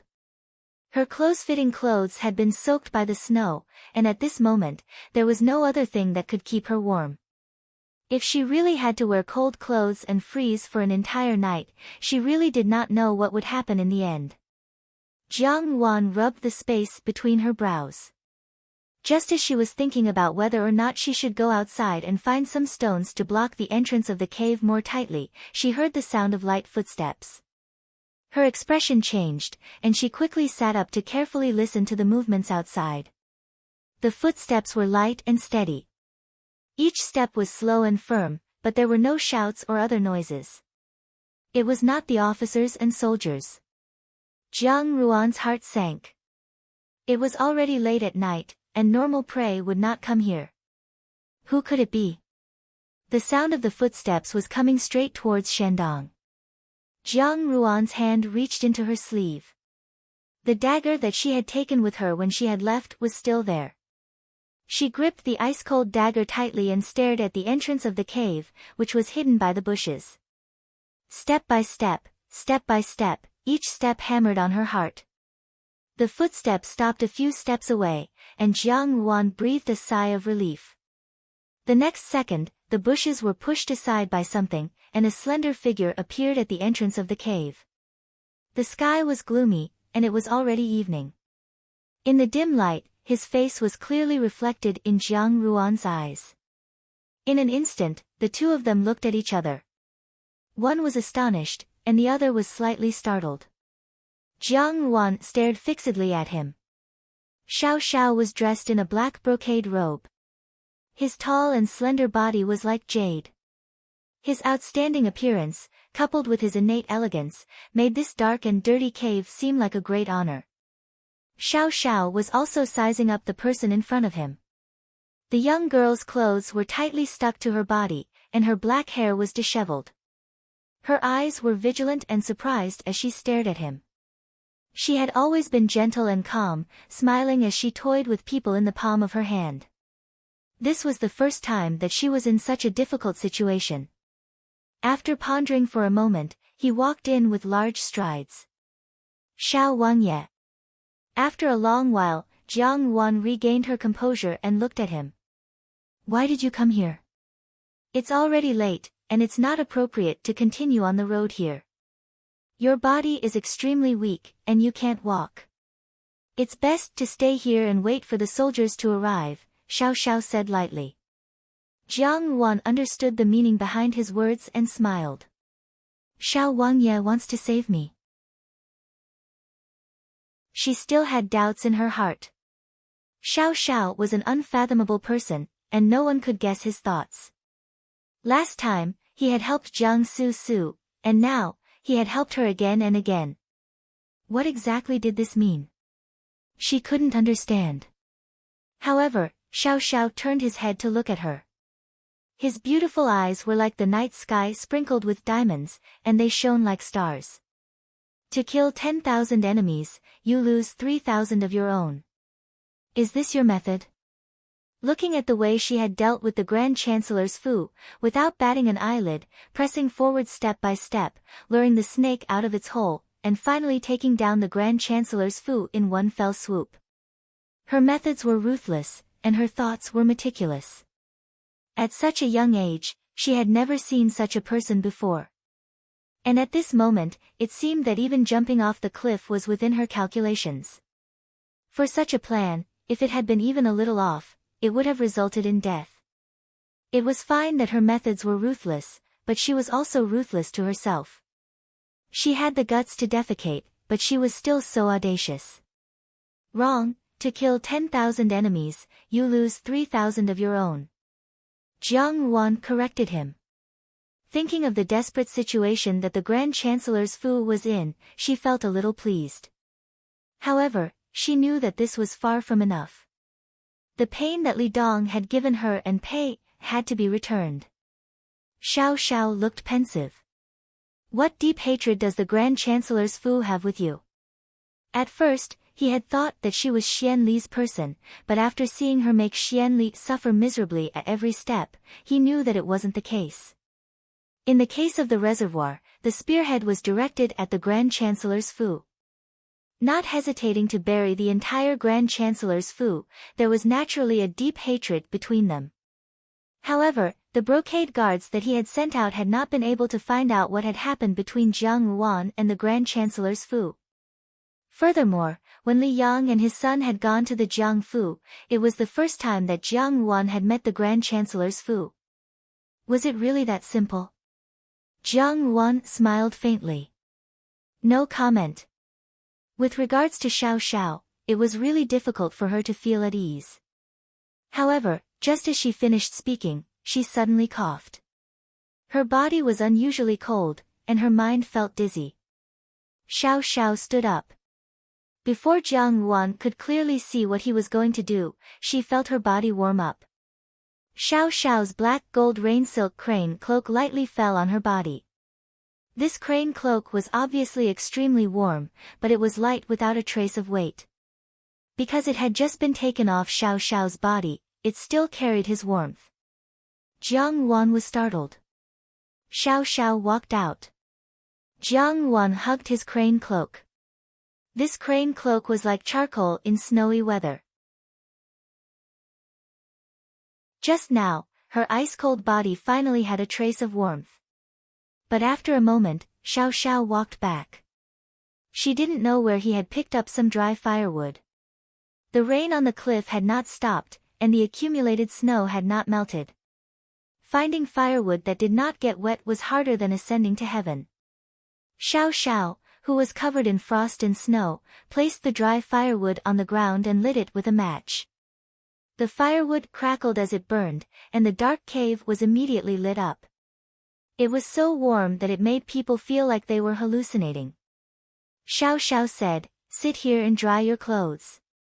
Otherwise, the cold will penetrate your bones, and in the future, you will become ill." Jiang Wan did not decline. She hugged the crane cloak and walked forward to sit in front of the fire. Sure enough, as soon as she got close to the fire, her body felt very comfortable. She could not help but move her hands closer, wanting to warm them. Unexpectedly, Xiao Xiao suddenly reached out and grabbed her wrist. Jiang Wan was startled.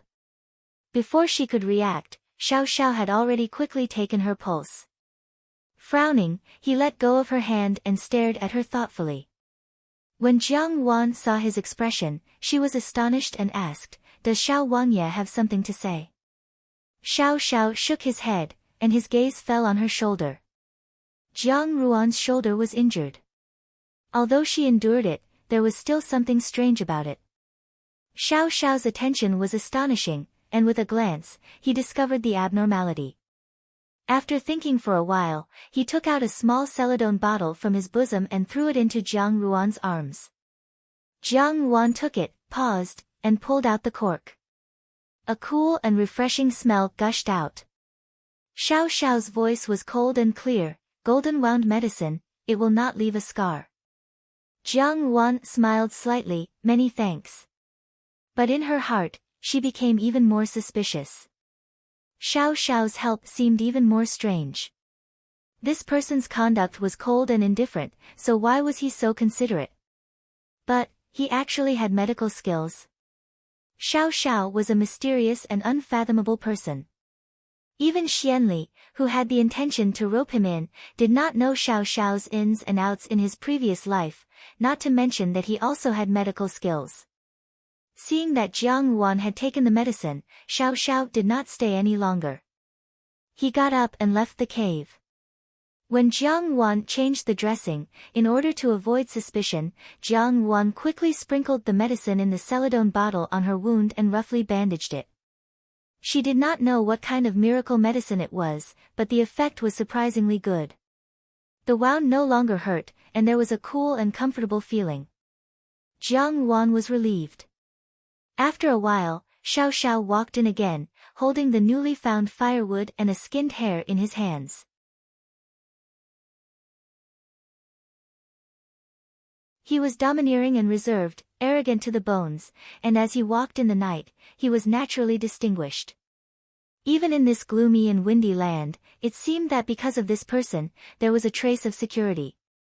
However, in the end, it was difficult to distinguish between friend and foe. Could it be that Xiao Xiao had saved her because of the Prime Minister's fu? In her previous life, Xiao Xiao had later stood on the side of the Crown Prince, and he and Xianli could not live under the same sky. She had dealt with the Prime Minister's fu, so she was equivalent to Xiao Xiao's friend. Was that so? Jiang Wan gently opened her mouth and asked the question that she had always wanted to ask, "Xiao Wangye, why did you save me?" At this moment, in the Jiangfu, it was as if the sky had been turned upside down. 4 identical carriages headed in 4 different directions. Apart from Jiang Ruan's carriage, the other 3 ended up crashing into stone walls or tall trees, and the people in the carriages rolled along the mountain. Guan Lianghan had sent people to rescue them. Jiang Li and Jiang Dan were more or less injured, but it was unknown whether it was intentional or unintentional. In the end, they found Jiang Su, and Jiang Su's injuries were the most serious. The butterflies and dragonflies had scratched their foreheads, but Jiang Su's carriage had toppled over on a steep slope. When the carriage had flipped, Jiang Su had fallen out and coincidentally landed in a thicket of thorns. The thickets were full of barbed thorns, but because she was wearing thick clothes, she had not suffered any injuries. Instead, her face, which had already healed under the veil, had been pierced by the thorns and riddled with thousands of holes. When the imperial bodyguards found Jiang Su, her face was already covered in blood. Her expression was horrified, and she was screaming for help in a hoarse voice, like a ghost. Guan Lianghan ordered people to send the injured Jiang family's young miss back to the Jiang Fu. Xia Yan was waiting anxiously when, out of the blue, a manservant came to report that the soldiers had returned with a carriage. Her heart thumped. How could it be so fast? Even if the officials walked to the Shuani cliff, it would still take half a day. How could it be so fast? Clearly, this was not the only thing that caused her heart to palpitate. The manservant said, "Second miss is also injured." Xia Yan immediately stood up. When she saw Jiang Su's unconscious appearance, her heart churned and she almost fainted. How could Jiang Su have suffered such a serious injury? Moreover, she had been injured on her face. In the future, who would dare to marry a disfigured woman as the wife of the head of the household? She pulled back a soldier and asked, "Sir, what exactly happened?" Seeing that she was the mistress of the Jiang Fu, the soldier's attitude was gentle. Lian of the Prime Minister's Fu privately raised troops and plotted a rebellion. He has already been arrested. Several young misses have been injured, and the general has ordered us to send them back. Already arrested? Xia Yan's face was deathly pale. Lian had failed. Such elite troops had actually failed. However, she suddenly became anxious. If Lian had really been arrested, would he betray her? Just thinking about the crime of colluding with a serious criminal of the court, she felt her heart palpitate. She cautiously asked, why would there suddenly be a rebellion? Seeing that she was not concerned about the injured young miss of the Fu, but was instead concerned about these insignificant matters, the soldier could not help but look at her suspiciously. Seeing this, Xia Yan immediately said, "What does this scoundrel's rebellion have to do with my family's young miss? Why did he cause my family's young miss to suffer such grievances? I wish I could skin him alive and send him to prison." The soldier did not suspect anything and said, "He has already been escorted back to the capital. The other young misses of the Fu are safe and sound, but eldest young miss," Xia Yan's heart jumped. Only now did she realize that Jiang Ruan had not returned. Forcefully suppressing the joy in her heart, her face was full of anxiety. "Sir, what do you mean by this? What happened to Ruan?" The soldier looked at her apologetically. The eldest young miss of the Fu was forced into a dangerous situation by Lian and jumped off a cliff. The general has already sent people to search for her. "Madam, please do not worry too much."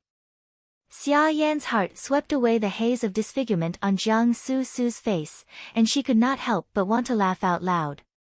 Jiang Ruan was dead. Jiang Ruan was dead. How could she have survived jumping off a cliff? Most likely, her corpse had been devoured by wolves until not even the bones remained. The expression on her face changed. Suddenly, tears streamed down her cheeks, as if she had suffered a great blow. She muttered, "My Ruan, madam, do not worry. If you really want to worry, you can worry about the Fu's second young master." Chow, Xia Yan's laughter froze as an ominous premonition flashed through her heart. How is Chow, That group of rebels chased after the Fu's 4 young misses, but did not touch a hair of the Fu's second young master. When the general found the second young master, he was still leisurely sipping tea in the carriage. The general suspects him of colluding with the rebels and has already imprisoned him together with Lian. Xia Yan was somewhat unable to regain her composure. What? How could Chao be a rebel? You must be mistaken, Chao is innocent. The soldier saluted her. The truth of the matter will only be known after interrogation. He was about to turn and leave when he suddenly thought of something. Turning back, he said, although the Fu's eldest young miss has fallen to the bottom of the cliff, Jinying Wang has already personally gone down to rescue her. He should be able to return safely. Madam, please be at ease. Xia Yan stood in a daze for a moment. Suddenly, her vision darkened and she fainted.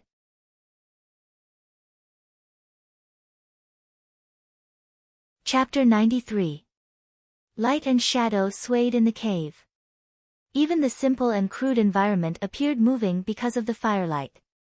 The shrubbery was tightly blocked at the entrance of the cave, and the cold wind could not enter. Jiang Wan leaned against the stone wall in front of the fire and closed her eyes wearily. At such a tense time, a man and a woman alone, she was relieved that Xiao Xiao would not do anything to her.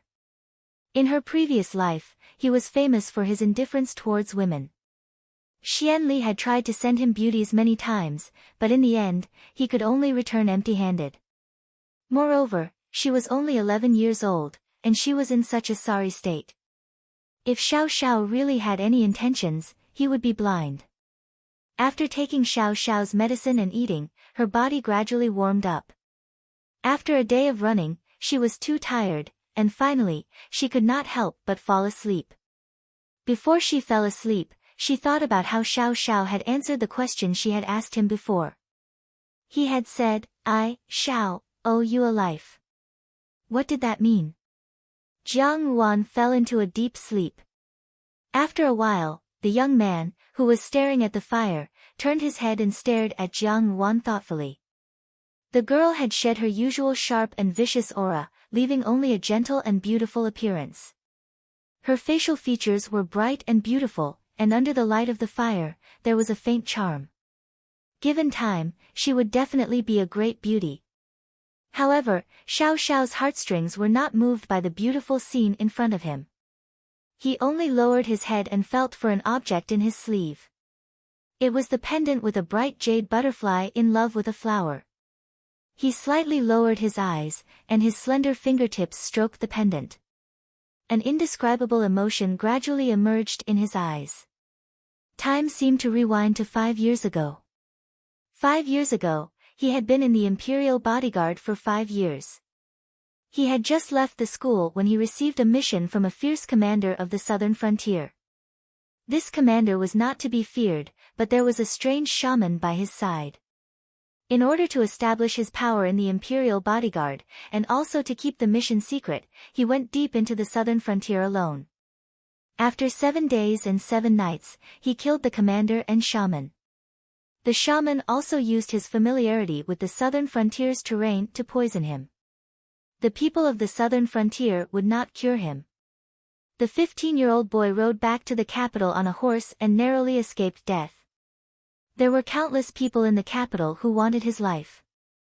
The people of the southern frontier also released the news that he was seriously injured, and the capital was full of murderous intentions. However, no matter how skilled he was in martial arts, he was unable to defend against the onslaught of the poison. He was extremely weak, and on his way back to the capital, he was ambushed all the way. He was riddled with scars, and it was the heaviest injury he had suffered since birth. In front was an ambush, and behind was a pursuer. In a hurry, he hid in a room in Baoguang Temple. But there was someone in the room. Under the moonlight, a 5 or 6-year-old girl stared at him, dumbfounded. Xiao Xiao frowned, and the dagger in his hand flashed. However, the girl clumsily rushed over and said in surprise, "Are you injured?" There were countless injuries on his body, and his black clothes were already soaked. Although it couldn't be seen, it reeked of blood. While he was in a trance, the girl had already knelt down beside him. She took out a small porcelain bottle from her bosom and said, "This is medicine. Are you all right? It was just a normal medicine. The girl opened his clothes carefully. He was cautious, but when he saw the girl's clumsy posture, he found it funny. Such a small girl, she was a servant. He really did think that she was a maid, because this little girl was dressed like a maid, and her words were simple and quick-witted. When the moonlight shone down, her face was clearly illuminated. She was as smooth as jade and as round as pearls, full of spirit. She had a pair of big eyes that were quick-witted and clear. She was a natural beauty. Although she was a servant, she did not look like one. He was surprised. The girl insisted on helping him apply the medicine. His body was extremely weak and he could not move at all. He thought that he would definitely die tonight. Even if he could avoid being killed, he might not be able to endure until the poison took effect. Either way, he would die, so he let the girl do whatever she wanted. The girl saw his breathing was getting weaker. Tears welled up in her eyes. She stood up and ran out. He thought the girl must have gone out to call for help, but he did not have the strength to stop her. He was too lazy to stop her, so he sat in the room, waiting for the moment his life ended. The moonlight was waning. The young man was beautiful, but his expression was cold. He walked through the sea of fire.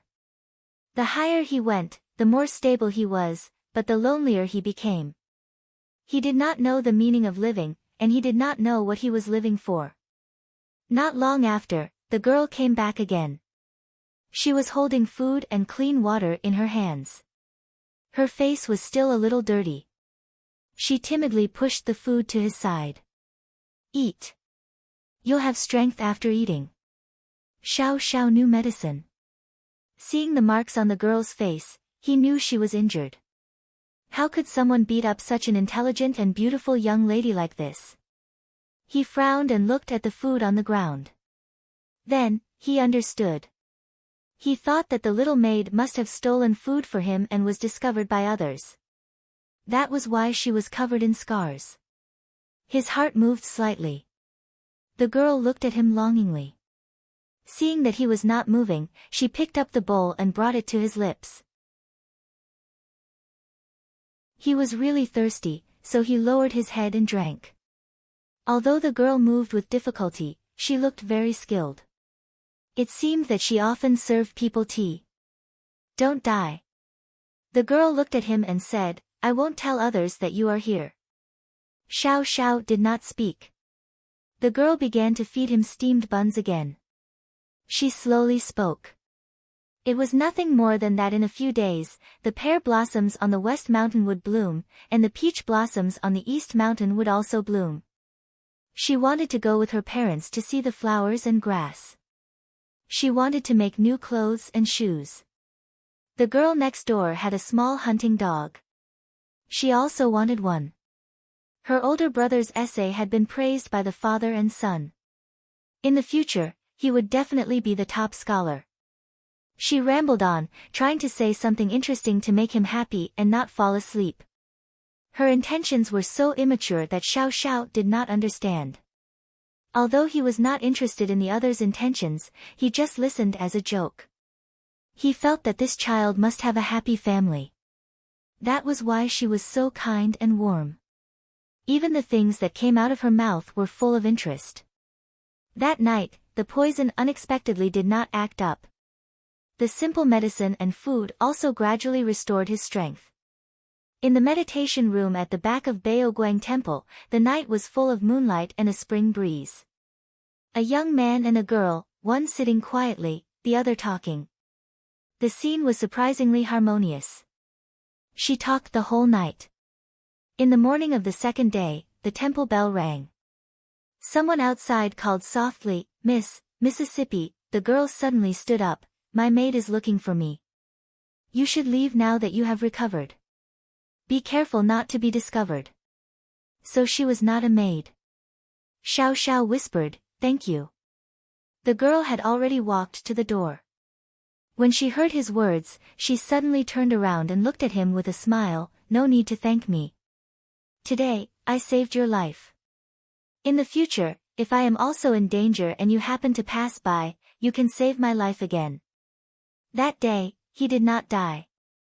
After his body gradually recovered in Baoguang Temple, he sent a signal to the brocade guards.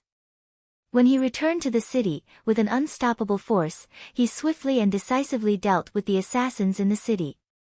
He sat firmly as the master of the 300,000 brocade guards. For a time, the capital was secretly cleansed with blood.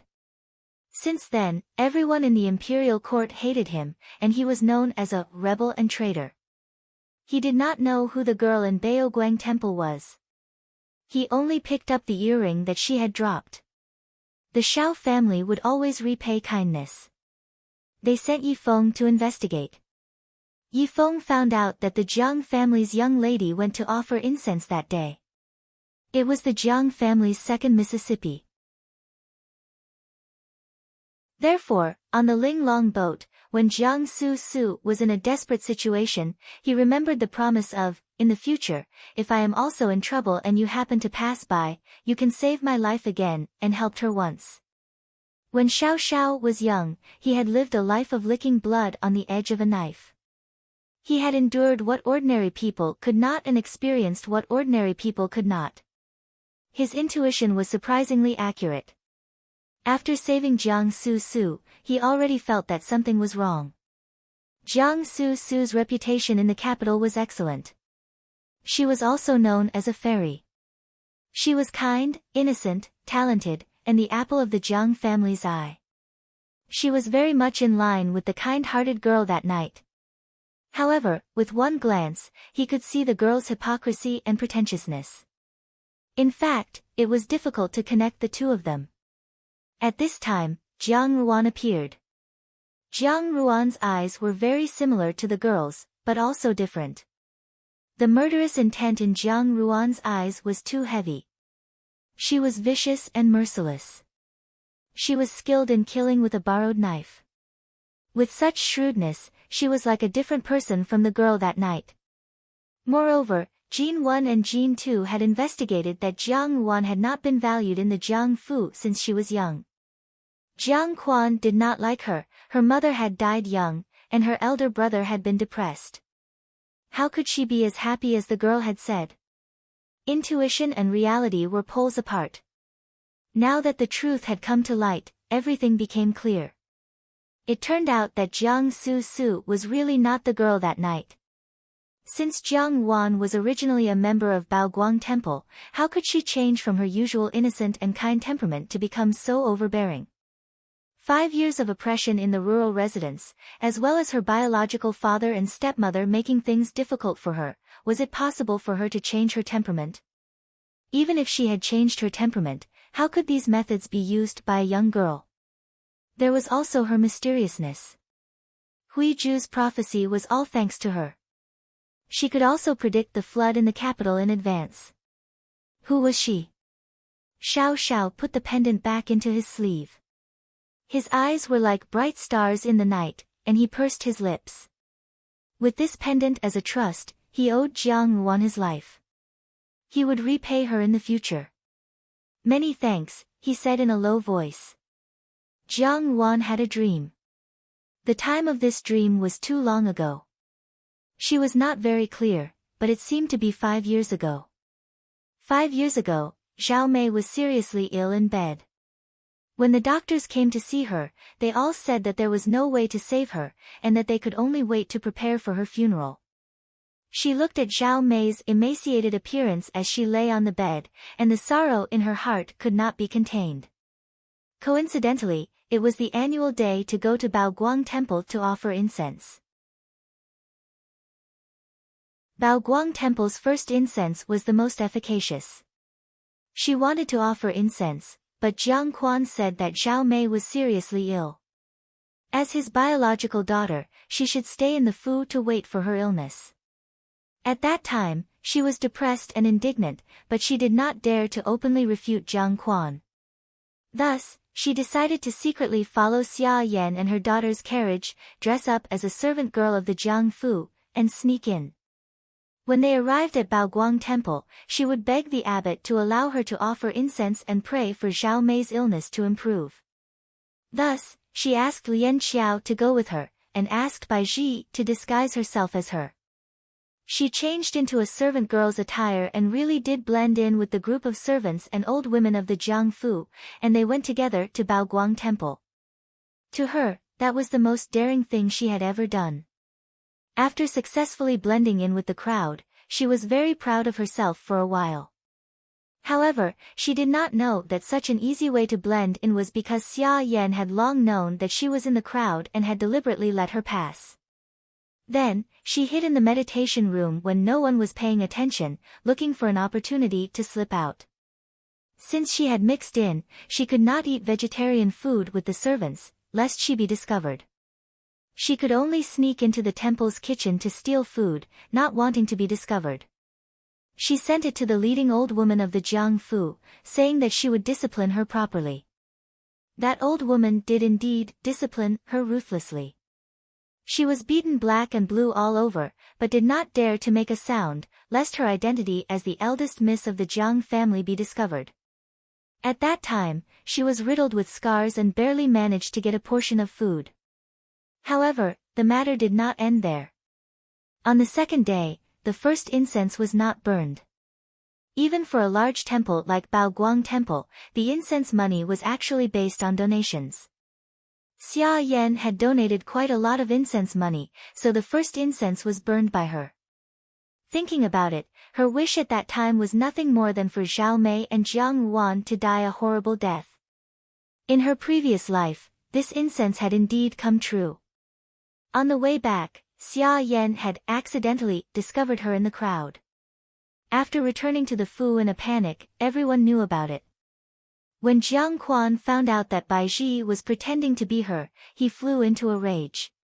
He made Bai Ji and her kneel in the main hall of the Fu to be punished according to the family rules. All the servants were present to listen. Shame, indignation, anger, grievance. At that time, there were thousands of emotions, but in the end, they could only turn into useless tears. For her sake, Jiang Xing had opposed Jiang Quan, and in a fit of rage, Jiang Quan had punished him to kneel in the ancestral hall for 3 days. When Zhao Mei heard of this, her condition worsened, and she was on the verge of death. The matter had caused such a commotion, and Xia Yan and Jiang Su had come to plead on her behalf. Now that she thought about it, she really wished that she could peel off the skin of this mother and daughter pair. It seemed that from then on, she had been grounded. The people of the capital only knew of the second miss of the Jiang family, and did not know who the eldest miss of the Jiang family was. From then on, Baoguang Temple had become her nightmare. In this life, Xia Yan still wanted to scheme against her in Baoguang Temple, but she had to see if she would agree or not. If Baoguang Temple had been her execution ground in her previous life, then in this life, it was the starting point of her massacre. The Prime Minister's Fu was just the beginning. At the end of that dream, there seemed to be a trace of moonlight. It was as if in the gentle night, there was a pair of eyes like cold stars, shining brightly and indifferently looking at her. Who was that? It was as if, in the memory of stealing the food, she had not eaten the food in the end. It was as if something special had happened in that meditation room. Time was like an old veil covering a precious treasure, quietly covering the memory. If one day, the spring wind just happened to pass by and lift a corner of the veil, the memory was like new, still emitting a faint luster. In her ear, there seemed to be a faint and cold sentence, "Many thanks." Who was it? Sunlight gradually penetrated through the dense undergrowth and shone into the cave. Because of the starry sunlight, the cave appeared mottled with green. The warm sunlight, which had not been seen for a long time, shone on the verdant mountain forest. In the empty mountains and high valleys, there was the crisp sound of birds chirping. Suddenly, they fluttered their wings and flew away. The tip of their tail touched the tranquil green lake, creating shallow ripples. The rain stopped. Jiang Wan slowly opened her eyes. As soon as she did so, she saw the long-awaited sunlight enter the cave. After a night's sleep, her spirit was surprisingly good. She tilted her head, and suddenly, her body stiffened. The place where her body was leaning against was warm, her arms were tightly wrapped around an unfamiliar waist, and the cold, hard, black brocade material. She looked up all the way and met a pair of beautiful, drooping eyes. Jiang Ruan abruptly withdrew her hand.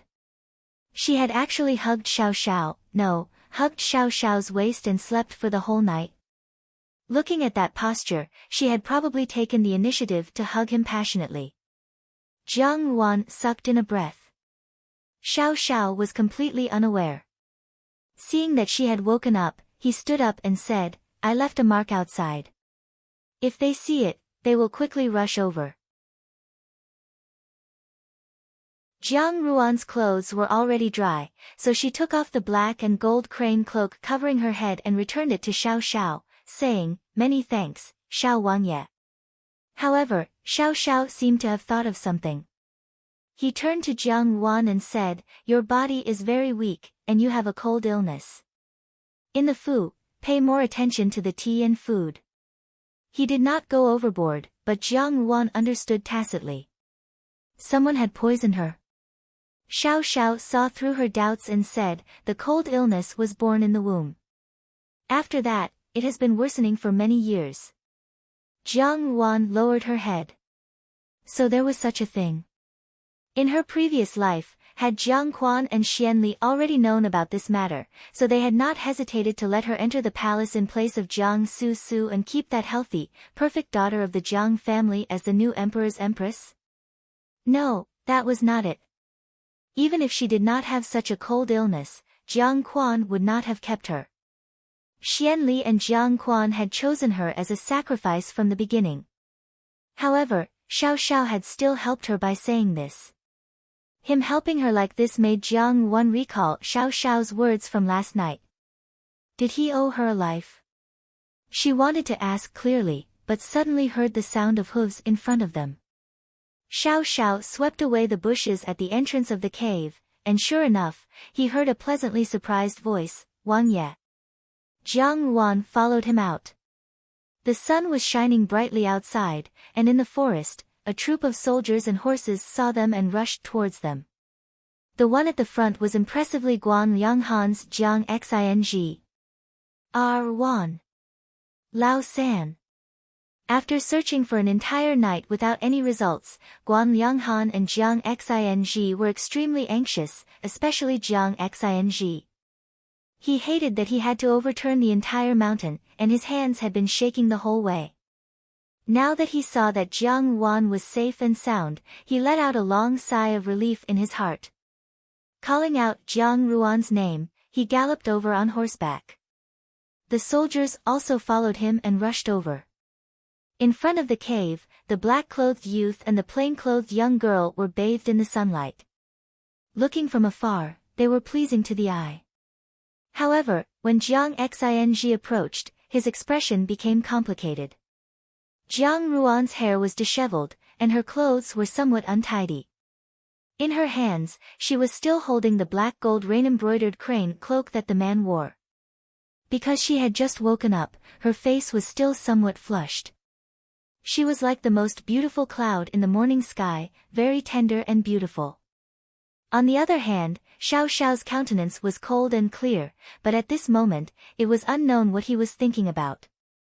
His gaze softened slightly. Such a scene fell into the eyes of the crowd, and immediately, different thoughts arose in their hearts. These two people's appearances were rare in the world, and even when they were in a sorry state, they did not conceal their charm. Coupled with their current smiling movements, it caused everyone to coincidentally think of a sentence. Truly, exceptionally harmonious.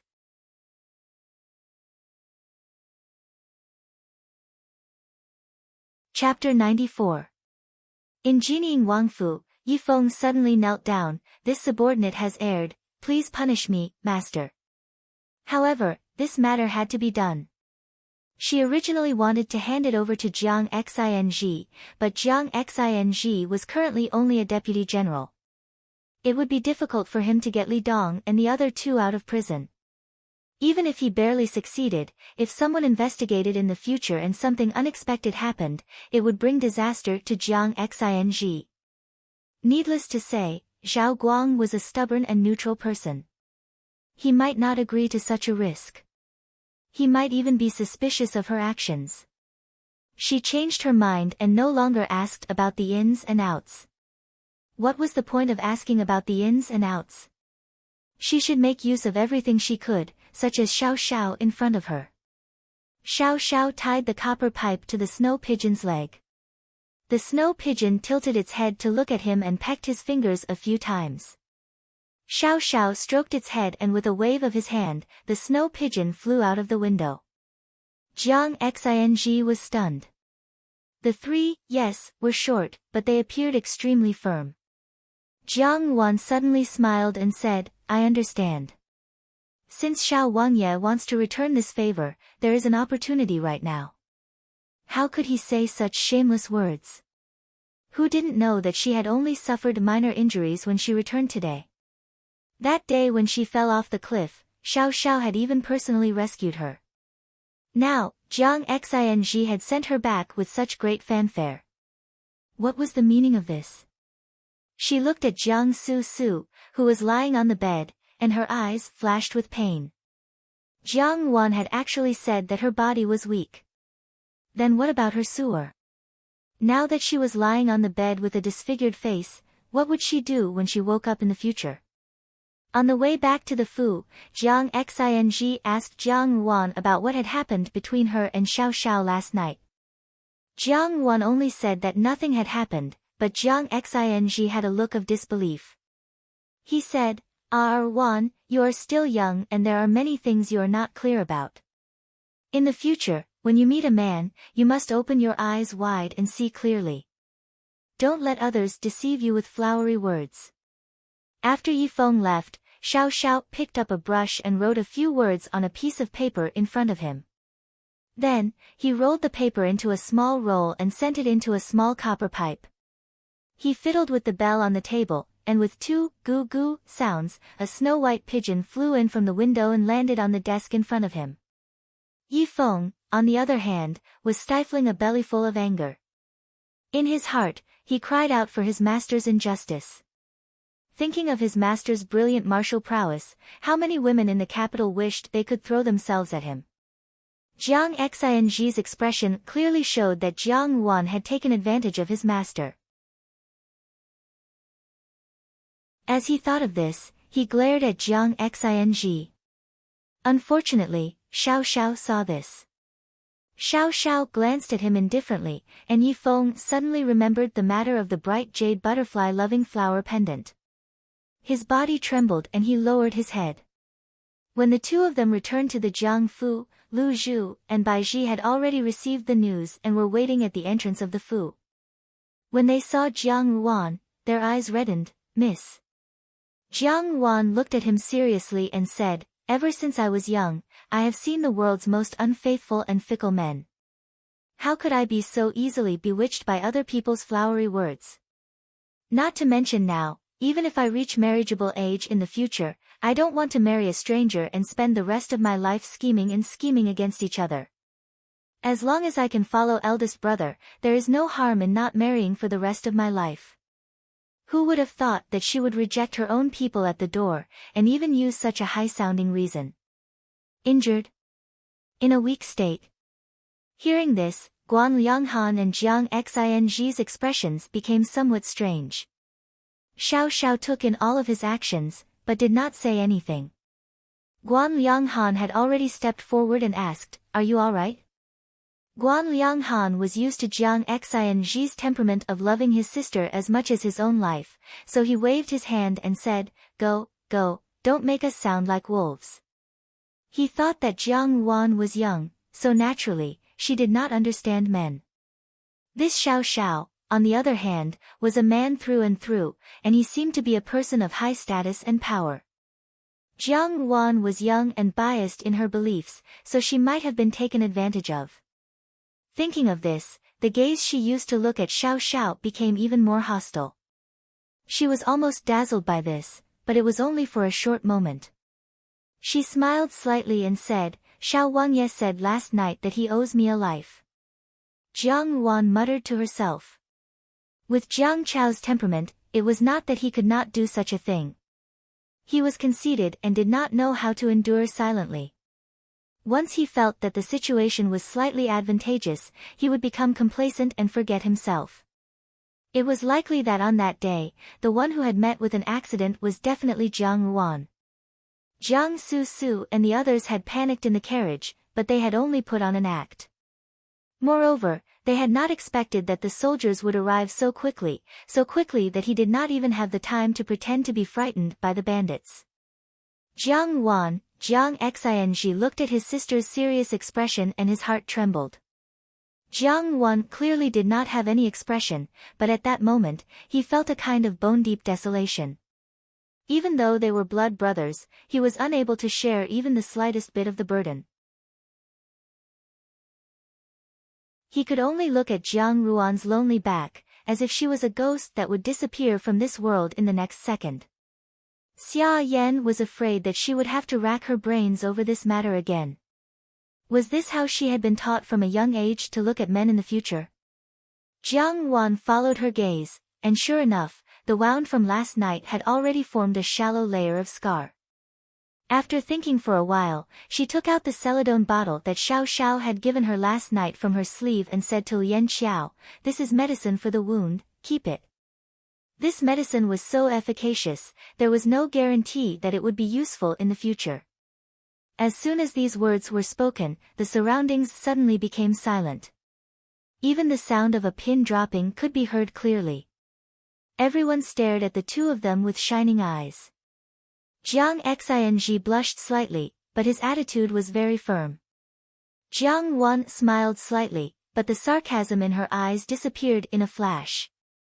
She gently picked up the ginger sugar water in front of her and swirled it. The warm sugar water steamed up in spirals, blocking her gaze. Lu Zhu said impatiently, "What are you still waiting for? Quickly go and reply. Our family's young miss needs to recuperate, it would be better if she did not get hurt by you." In Yan Huayuan, after Xia Yan heard Lin Lang's reply, she was so angry that she smashed the teacup in front of her. She gritted her teeth and said, "She actually dares." The two of them walked towards the forest in front of them, with Xiao Xiao walking in front. After they had walked quite a distance, Xiao Xiao stopped and turned to her, saying, "We'll stop here, they can't hear us." Xia Yan clenched her fists tightly. As for Jiang Chao, how was he doing in prison? Jiang Quan had already gone to negotiate with the officials there, but colluding with rebels was not a small crime. He had originally thought that Jiang Ruan had a good relationship with Xiao Xiao, so perhaps he could use Jiang Ruan to get Xiao Xiao's help. If he used the excuse that they were sisters of the Jiang Fu, then for the sake of her reputation, Jiang Ruan would have no choice but to seek Xiao Xiao's help. When Lu Zhu saw the medicine, she smelled it and knew that it was good stuff. Without another word, she took the porcelain bottle and went to find a place to put it away. Bai Ji returned with a bowl of ginger sugar water. Jiang Ruan took it and drank a mouthful. She felt her ice-cold limbs warm up a little. She asked, "How are things in Yan Huayuan?" "It's just a flesh wound," Jiang Ruan comforted him. She paused, then stepped forward and said, "Many thanks to Xiao Wangye for saving my life." Jiang Ruan sighed inwardly and said to Jiang Xing, "Eldest brother, what kind of expectations do you think I would have for a man when I look at my father?" Just like that, he had already set his sights on her. Xiao Xiao had previously helped Jiang Su for no reason at all, which was already strange. However, all the signs later indicated that he did not seem to be standing on Jiang Su's side. There were many strange things about the Ling Long boat incident. After Jiang Su, Xiao Xiao had helped her several times. Just now, Jiang Ruan had thought that if Xiao Xiao had previously recognized Jiang Su as her, then he might have indeed done what he had done at that time. Guan Lianghan had seen it with his own eyes, while Jiang Xing had heard it from someone else. In any case, Xiao Xiao and Jiang Ruan were completely unrelated. Xiao Xiao had personally jumped down the cliff to save her. No matter how one listened, it was inconceivable. Guan Lianghan did not believe Mo Tsung's nonsense. Xiao Xiao was a cold-hearted person. How could he like a little girl whom he had only met a few times? Moreover, Guan Lianghan sized up Jiang Ruan. Although she was beautiful, she was still young. There were many more women in the capital who were more charming than her, so she did not have any special charm. However, when he thought of the scene he had just witnessed, Guan Lianghan felt uncertain. She looked closely at Xiao Xiao. Xiao Xiao nodded, yes. Lu Zhu and Lian Qiao stepped forward to support Jiang Ruan. When they saw the clothes on Jiang Ruan's body, they cried out in alarm, "Miss is injured." Jiang Ruan muttered to herself for a moment and struggled free of Jiang Xing's hand. "Eldest brother, I have a few words to say to Xiao Wangyao alone." This was the truth. In this life, she had come with hatred only to kill her enemy and send him to hell.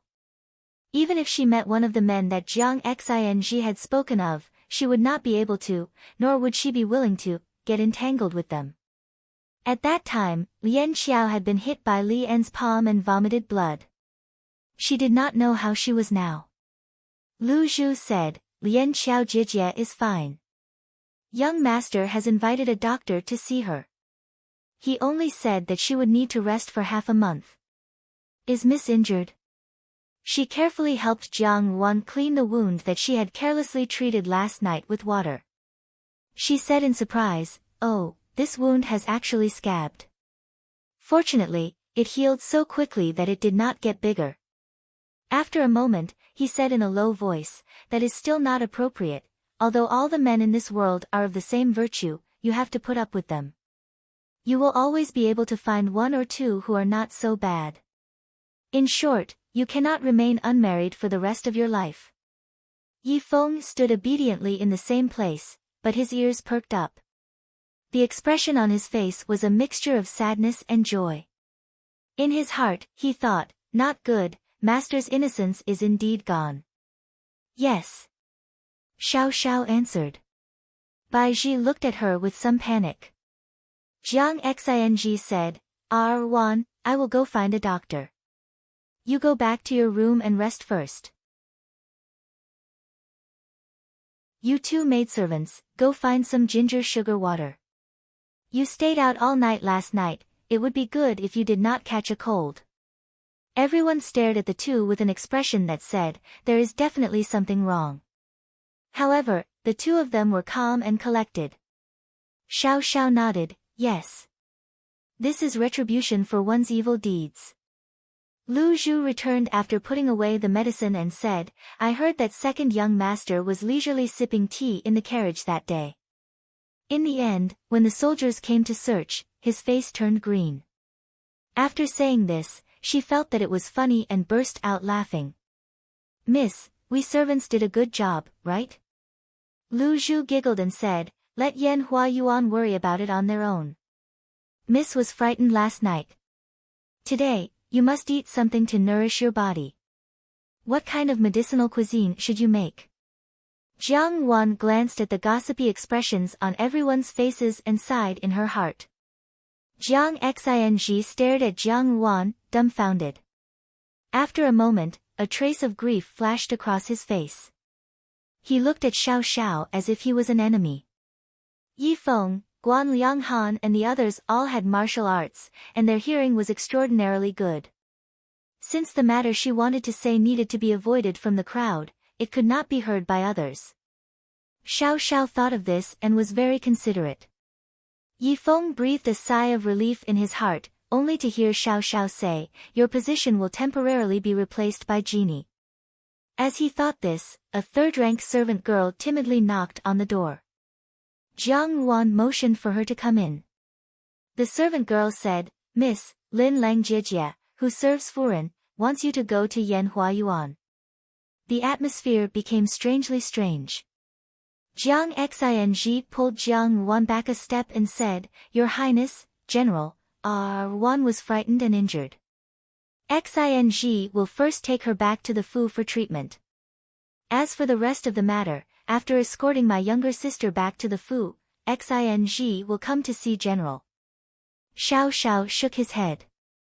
Jiang Xing turned around and began to size up Jiang Ruan. Seeing that she was in a sorry state and her clothes were bleeding, his face turned cold and he said, Ruan, are you injured? The entire family of the Prime Minister's Fu conspired to rebel.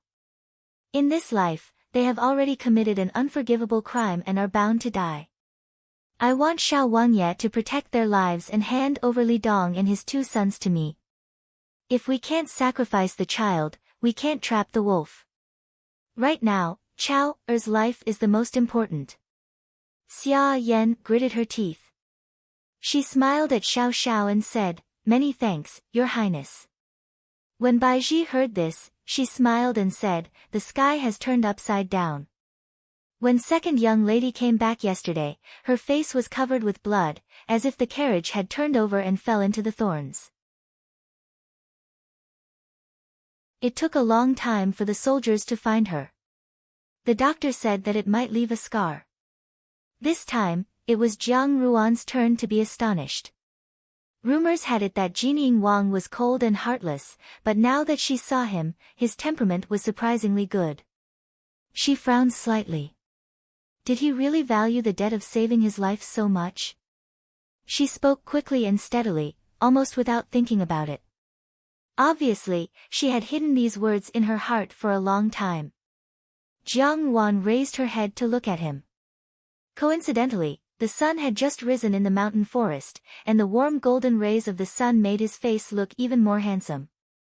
His pitch-black eyes were like sparkling gems, elegant and noble.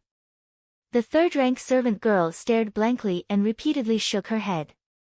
This servant does not dare to lie. He lowered his head and his gaze fell on the bright jade butterfly pendant on the table. Jiang Ruan stared at him. Xiao Wangye wants to return this favor. Xiao Xiao said indifferently, Go to 100 Zhang Lu to receive your punishment. Yes. Xiao Xiao answered.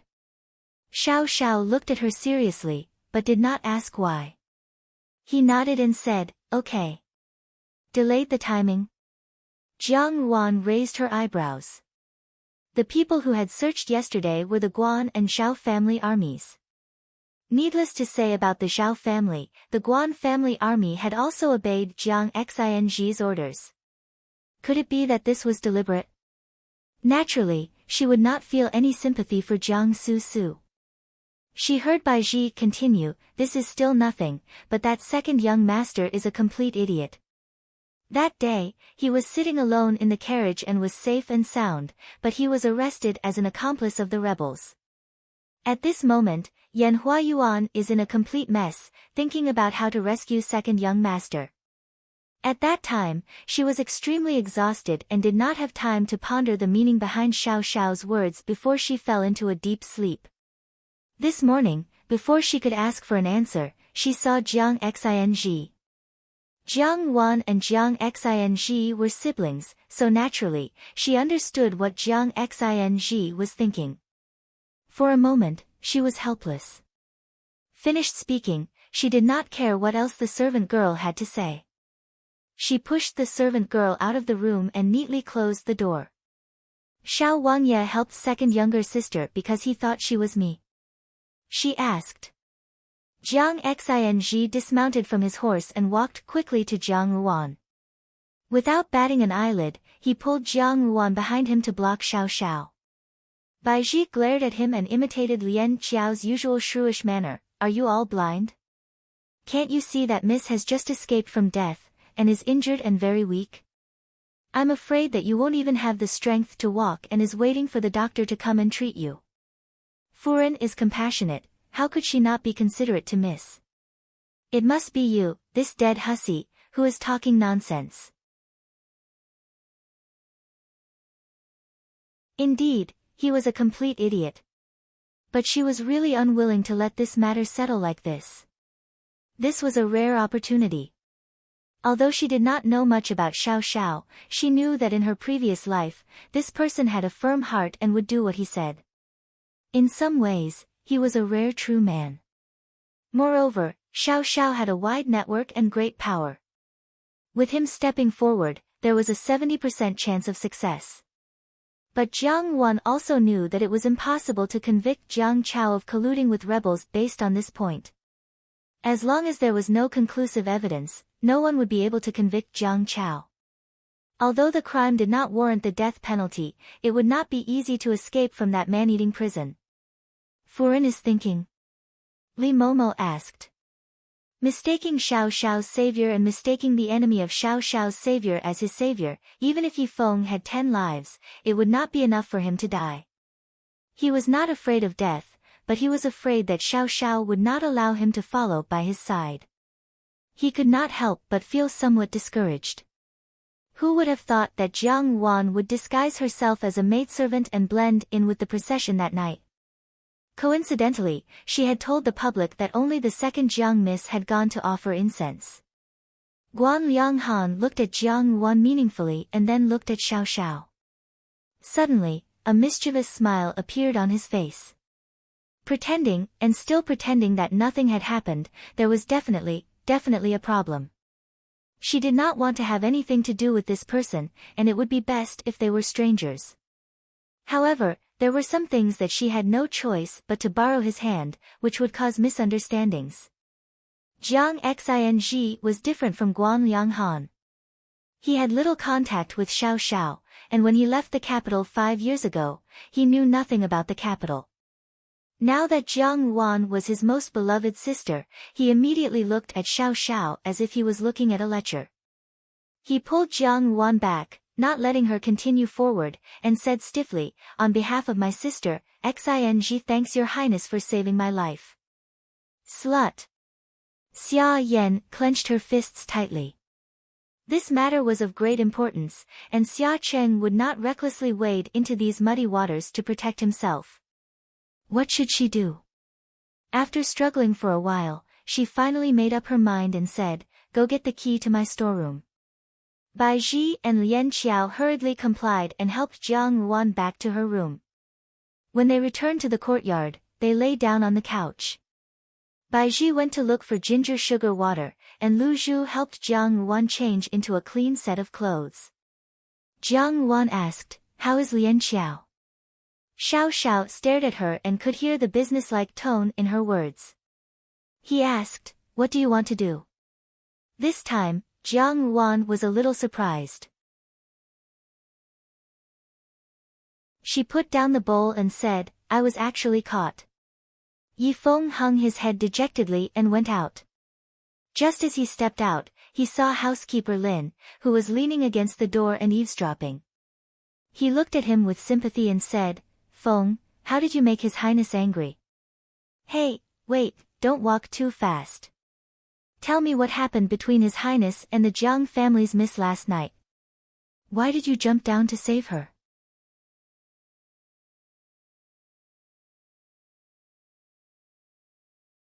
Chapter 95.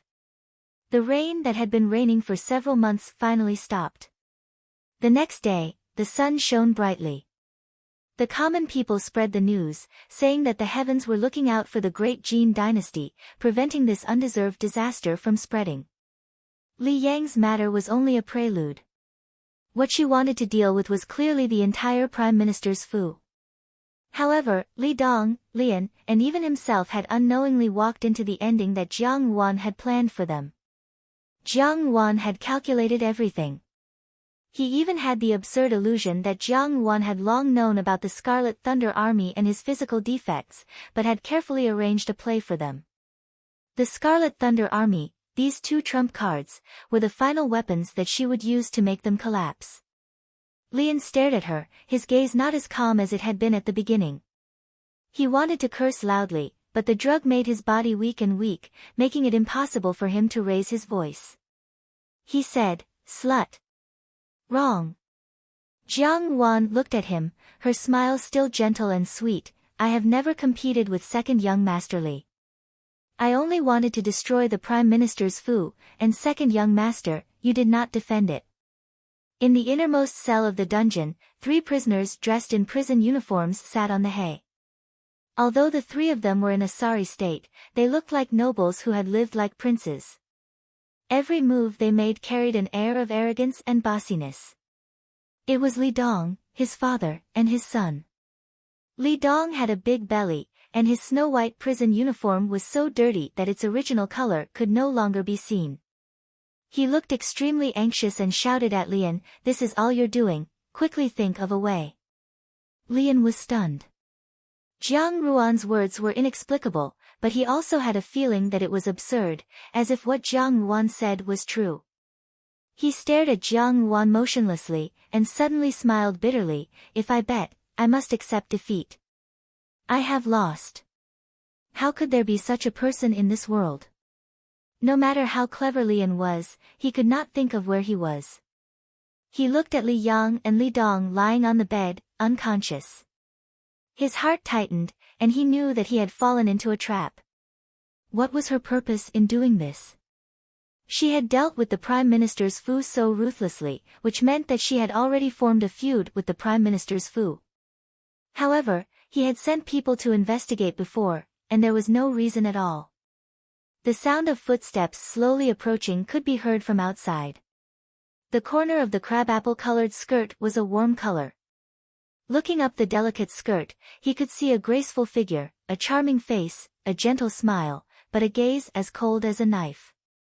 Lian's gaze was heavy as he looked at her, only to hear Jiang Ruan softly and gently explain, "This is a small brothel, not an ordinary brothel. The waiters here are specially made for those low-level slaves who sell hard labor." After saying that, he didn't say anything else. He raised his hand and chopped at the back of Li Dong and Li Yang's neck. Li Dong and Li Yang instantly fell to the ground. Seeing this, Lian knew that something was wrong. Before he could react, he felt a chill on the back of his neck. His mind went blank and he lost consciousness. It was impossible to escape. The young girl in front of him was not human, but a devil. She was a poppy that grew from the depths of hell. She looked beautiful and moving, but as soon as she approached, she would use her blood-stained vines to entangle the person and drag them into hell together. She sighed softly and said, "It's probably because in my previous life, the Prime Minister's Fu owed me a huge debt of life." Jean Yi turned a blind eye to the brothel madam's coquettish actions. He took out a banknote from his clothes and said, "This is silver." He leaned back and couldn't help but feel anger and fear. In his life, he could get whatever he wanted, and there was nothing he couldn't accomplish. Now, he was thrown in jail and would end up with his head chopped off. Li Dong had always been afraid of death. At this moment, he was even more unwilling and wanted to fight for a way out. The only person he could rely on was Lian. Lian was extremely intelligent and could naturally think of a good way to escape. But this time, Lian disappointed him. Li Yang looked at Lian beside him and sneered. He had always known that Lian was intelligent, and his mind was even more profound. He was afraid of his intelligence. But Lian was also a naturally impotent person. His heart was full of contempt for Lian. Now that death was at hand, he didn't care and revealed his disgust towards Lian, a monster who can't do anything right. "What do you mean?" After a long while, he squeezed out a few words from between his teeth. Lian's eyes seemed to be bloodshot. He had faced countless opponents in his life, and he could defeat them effortlessly. But he had never met someone like Jiang Ruan. Her every move seemed to be a terror that had long been calculated. Even in the end, she clearly understood what his true weakness was. Death was not frightening, what was frightening was living a life worse than death. Moreover, this kind of life had no end. Among such people, it was often difficult for a man to escape from his wife. One of them said coldly, "It's just something to tell you to keep your voice down." This place was used to lock up criminals who had committed grave crimes.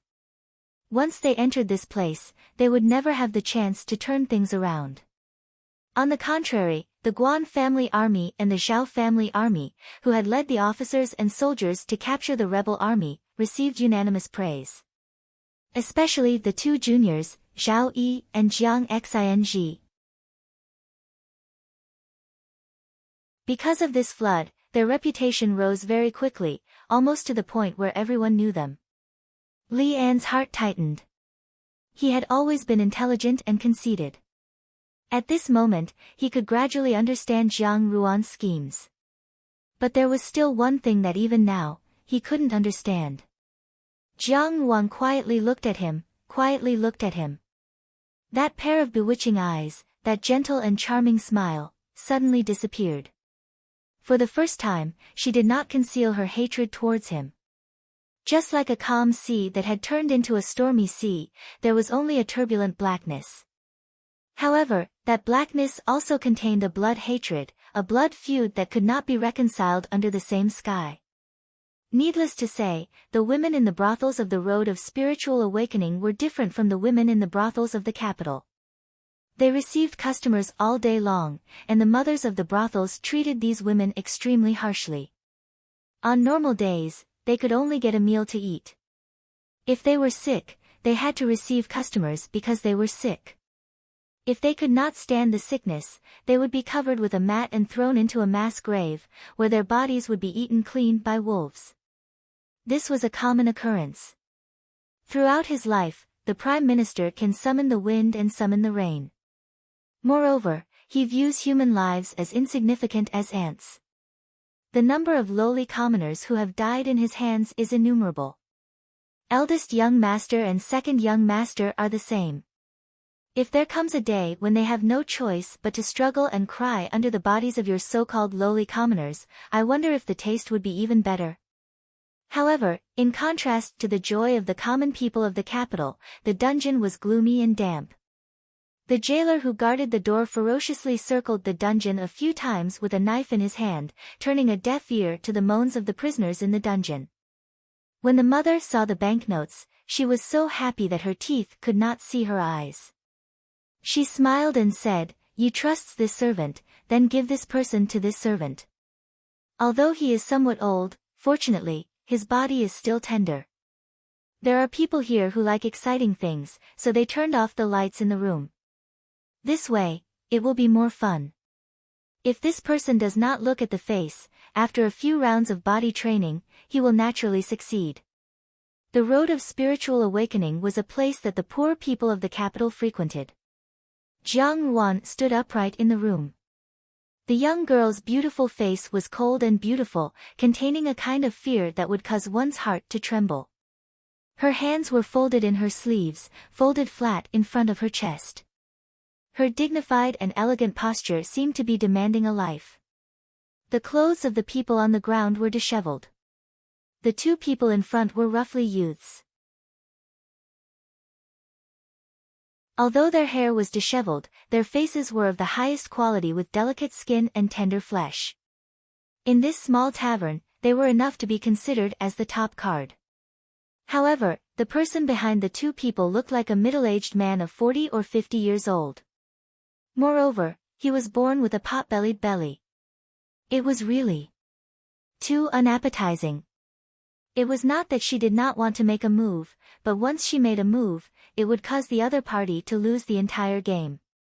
Lian closely watched the movements of the two people, and a trace of suspicion flashed in his eyes. At this moment, the person who had come to rescue them was the 8th prince, Xianli. However, this person, Xianli, appeared to be gentle on the surface, but in reality, his heart was cold and indifferent. If it was beneficial to him, he would naturally entertain them attentively, but if it was useless, he could only be reduced to an abandoned son. Currently, the charge that the Grand Chancellor's Fu had incurred was that they intended to rebel. They were a thorn in the emperor's side. As long as they had the slightest connection with the Grand Chancellor's Fu, they would become the emperor's enemy in the future. Based on Xian Li's temperament, he would only sacrifice the rook to protect the general. How could he possibly find someone to rescue them? Eldest Jiang Miss, it really is you. Lian sneered. She was speaking so carelessly about these inverted yin and yang matters, causing Jin Yi to feel somewhat uncomfortable. Thus, he said, these 3 people need to be properly trained.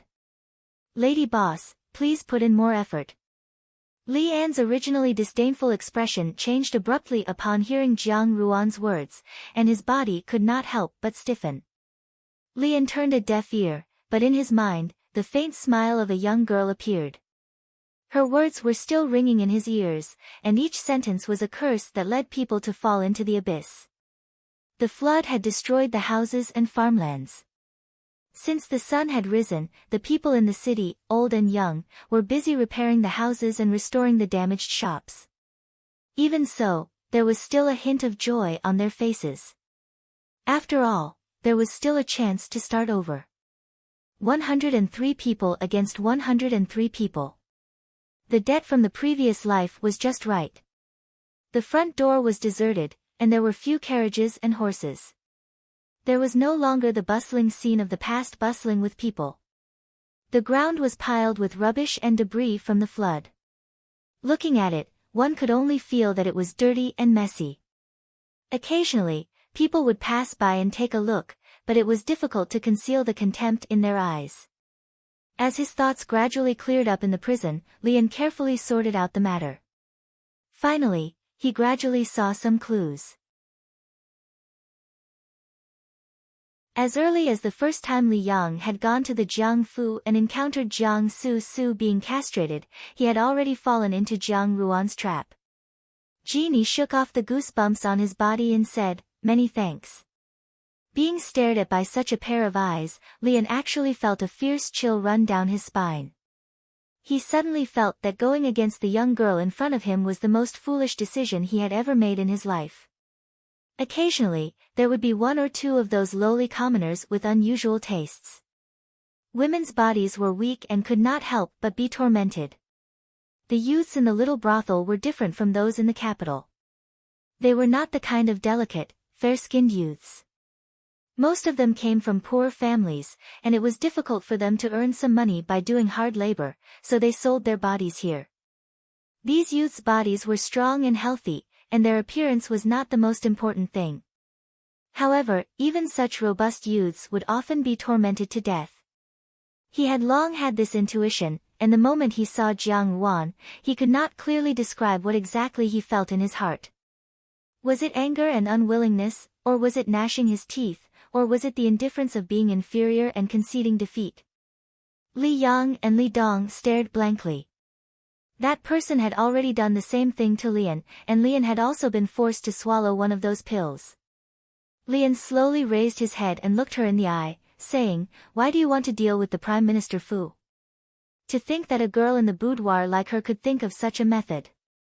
He was not afraid of death, nor was he afraid of other forms of torture, but to make him do those filthy things under the bodies of the lowly commoners, Leon felt a chill run down his spine whenever he thought about it.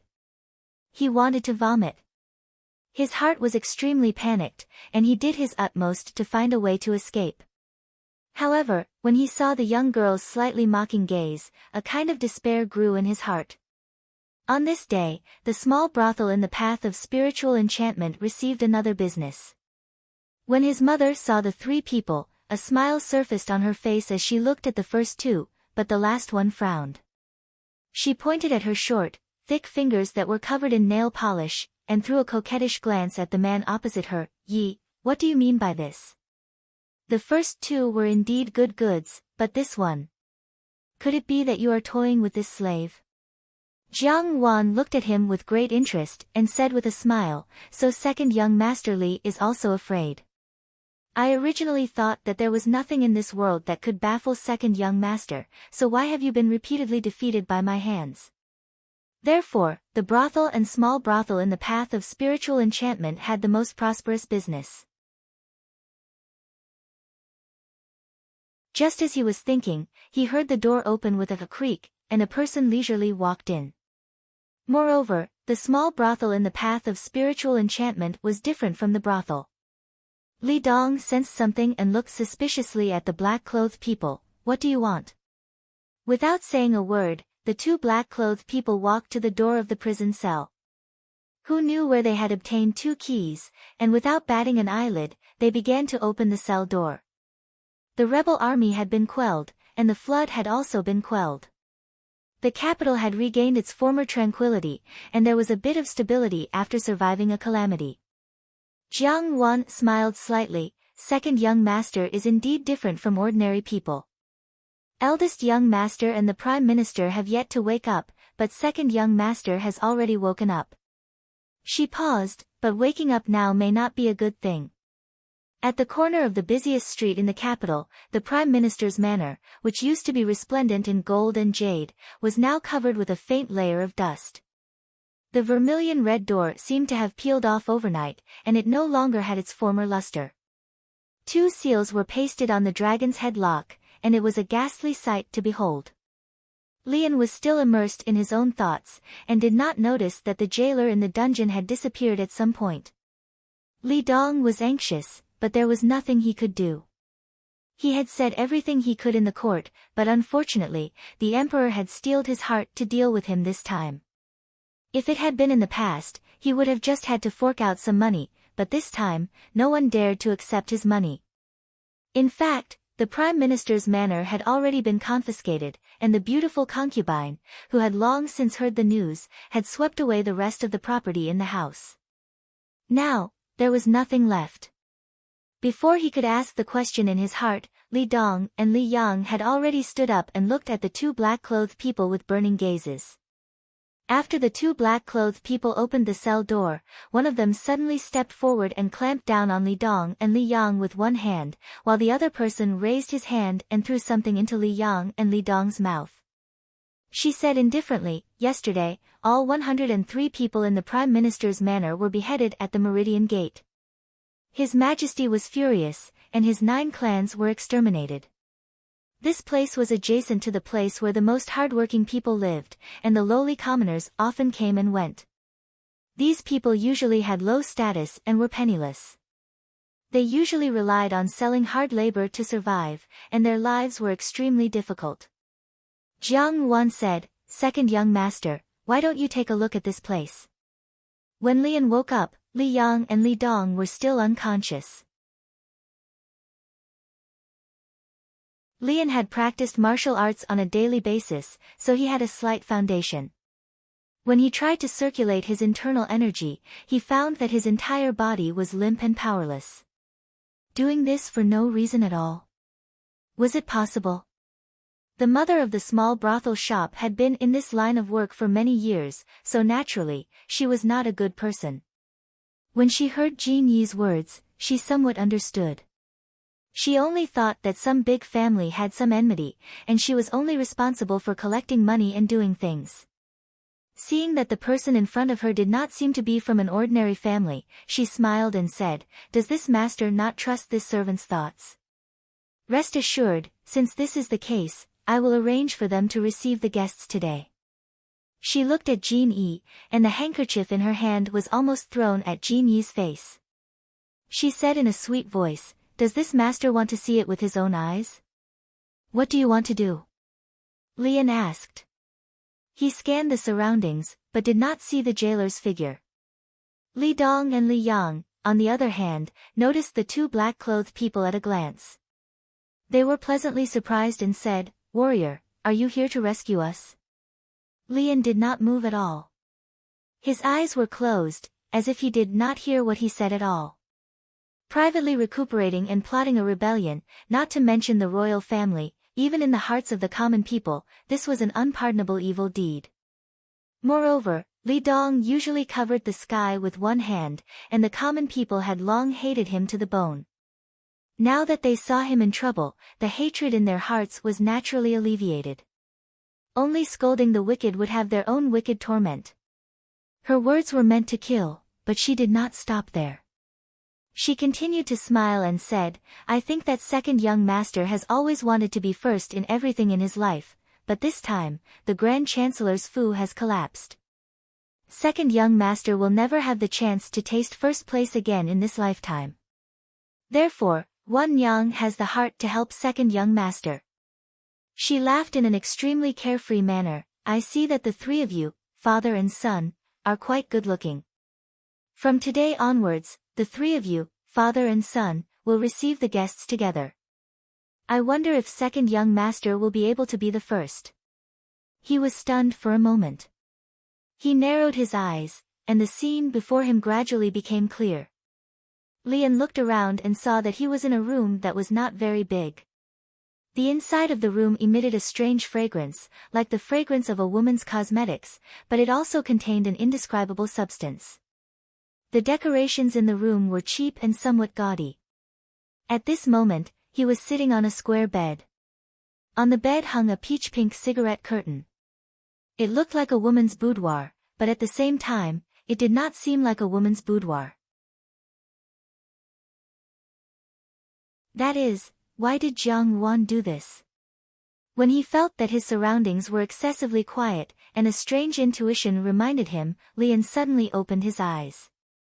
He saw two masked people dressed in black gradually walking over from the darkness.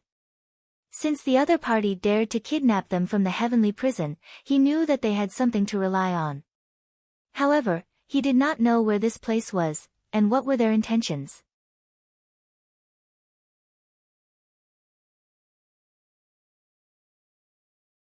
Chapter 96.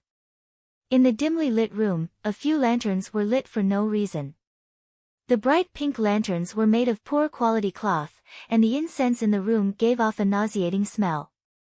The incense curled in the air, and the more one breathed in, the more it made one's heart feel hot, as if something was scratching at one's chest. The door was kicked open with a bang, and three burly middle-aged men walked in from the outside. The three of them had dark skin and dirty clothes. One look and one could tell that they were slaves who worked as laborers. As soon as they walked in, the three men's eyes fell on the three people in the room. The two young men lying on the bed had fair skin, and under the dim light, they looked handsome. Although their bodies were slender, their skin was soft and tender. The leader's eyes lit up, and he praised. Lu Sanyang said that a few good people came today, and she was right. He strode over and touched Li Yang's face, then looked down at the other person, and frowned. What's wrong with this person? Is Lu Sanyang playing with us? Li Dong's face was pale, and his heart was filled with anger and fear. He had played with countless boys in his life, and naturally knew what kind of place this was. But who would have thought that today, he would be at the mercy of others in a place like this? It was unbelievable.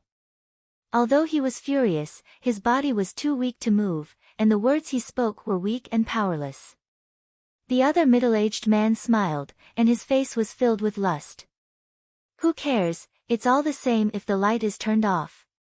Although he's a little old, he's still young. The three of us brothers will have a good time tonight. Lu Sanyang asked us for 1 tael of silver, and we paid a lot of money today. We must have some fun. Li Yang looked at the three people in fear. The man in the lead narrowed his eyes and looked at him. He reached his hand into Li Yang's clothes. The room was lit with aphrodisiac incense, and the man was like dry firewood and a raging fire. Now that he was up close, Li Yang's handsome face was filled with fear, and he immediately had that thought. Without saying a word, he pulled Li Yang's clothes. Li Dong closed his eyes in pain. Even if Li Yang was a playboy, he was still his son. At this moment, he was going to be humiliated by these lowly peasants. The other two were already eager to give it a try. They walked to Li An's side. Li An's body was unable to move, so he glared fiercely at the two men. His gaze was sinister, causing the two men to be startled. When they came back to their senses, they couldn't help but fly into a rage out of humiliation. One of them slapped Li An's face, causing him to stagger. The other impatiently tore open his clothes and pants.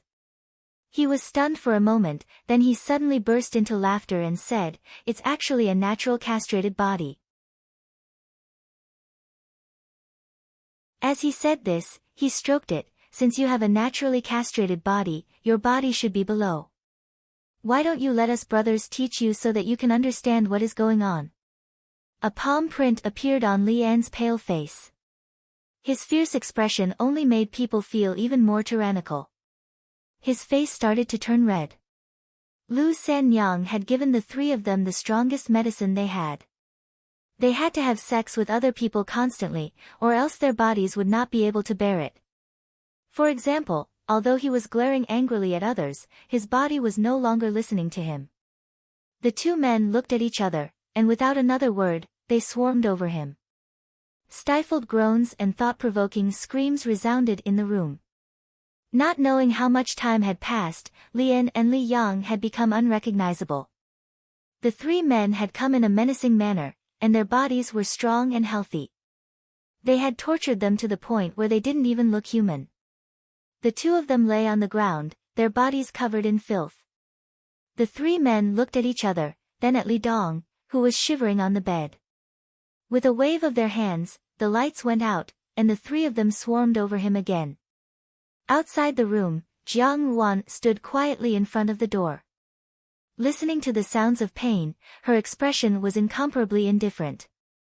What floated in her mind was the last moments of her past life, the young boy's frightened eyes, and Li Dong's ugly face as he laughed.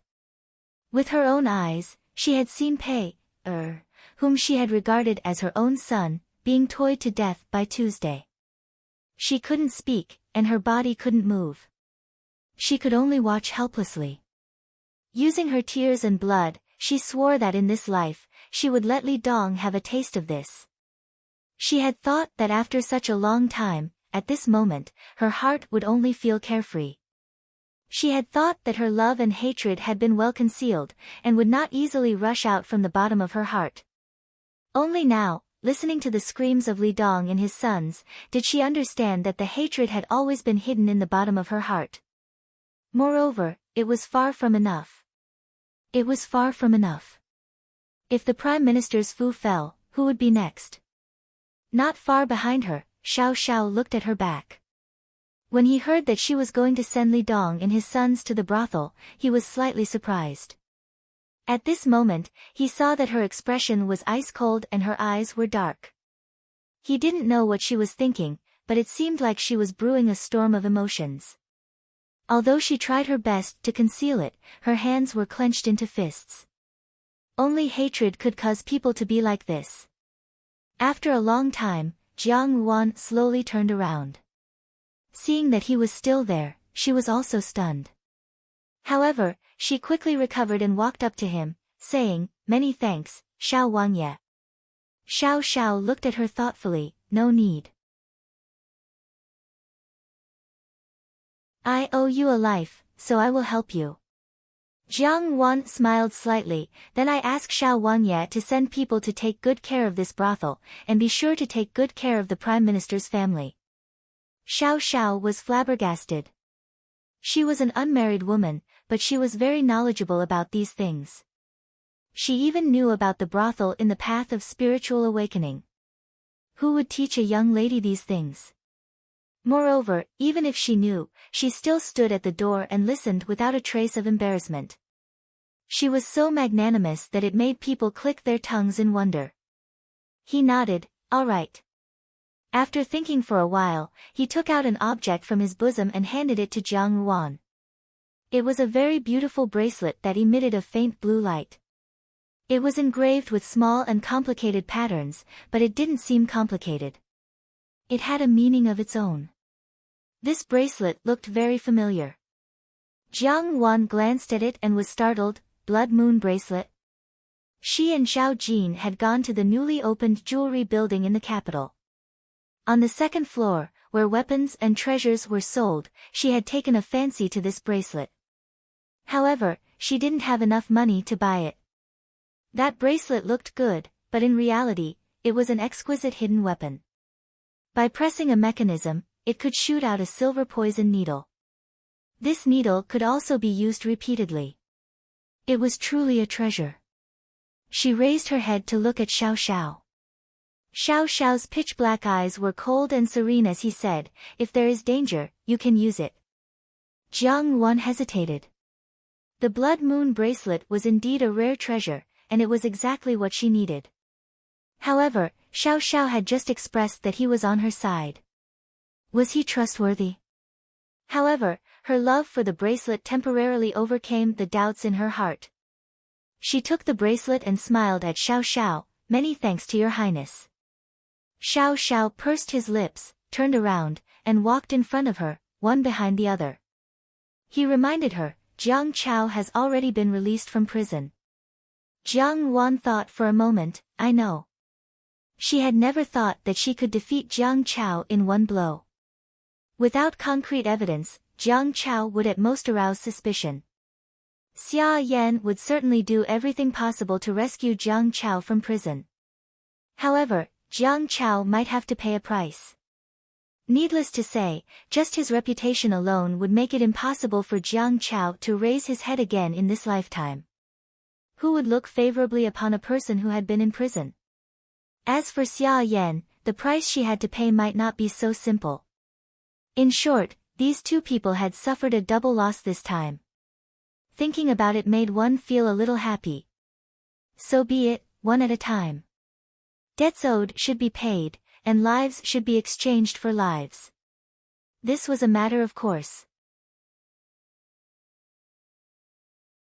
In the Jiang Fu's Yan Hua Yuan, Xia Yan's lips trembled as she looked at Jiang Chao in front of her.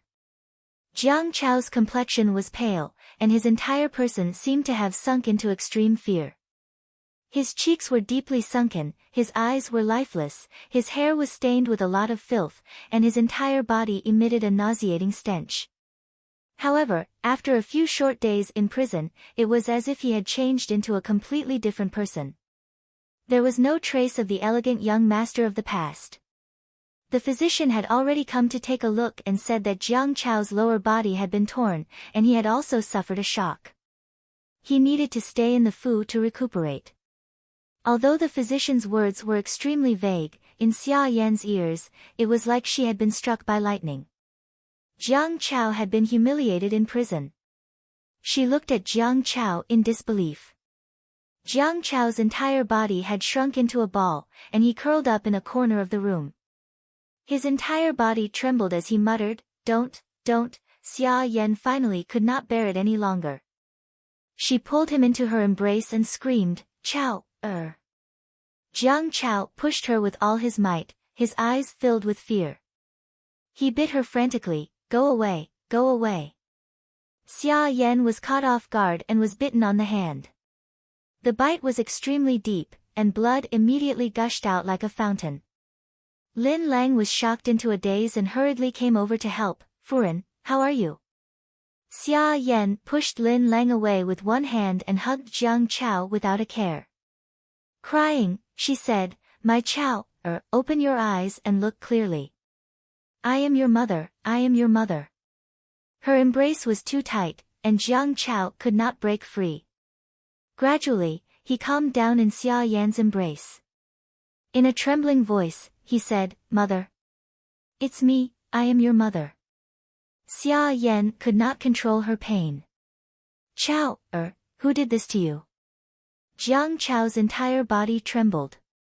He grabbed Xia Yan's sleeve and repeatedly said one sentence, Mother, save me, save me, save me. Those unbearable images flashed through his mind. That prison was not a place for people to stay.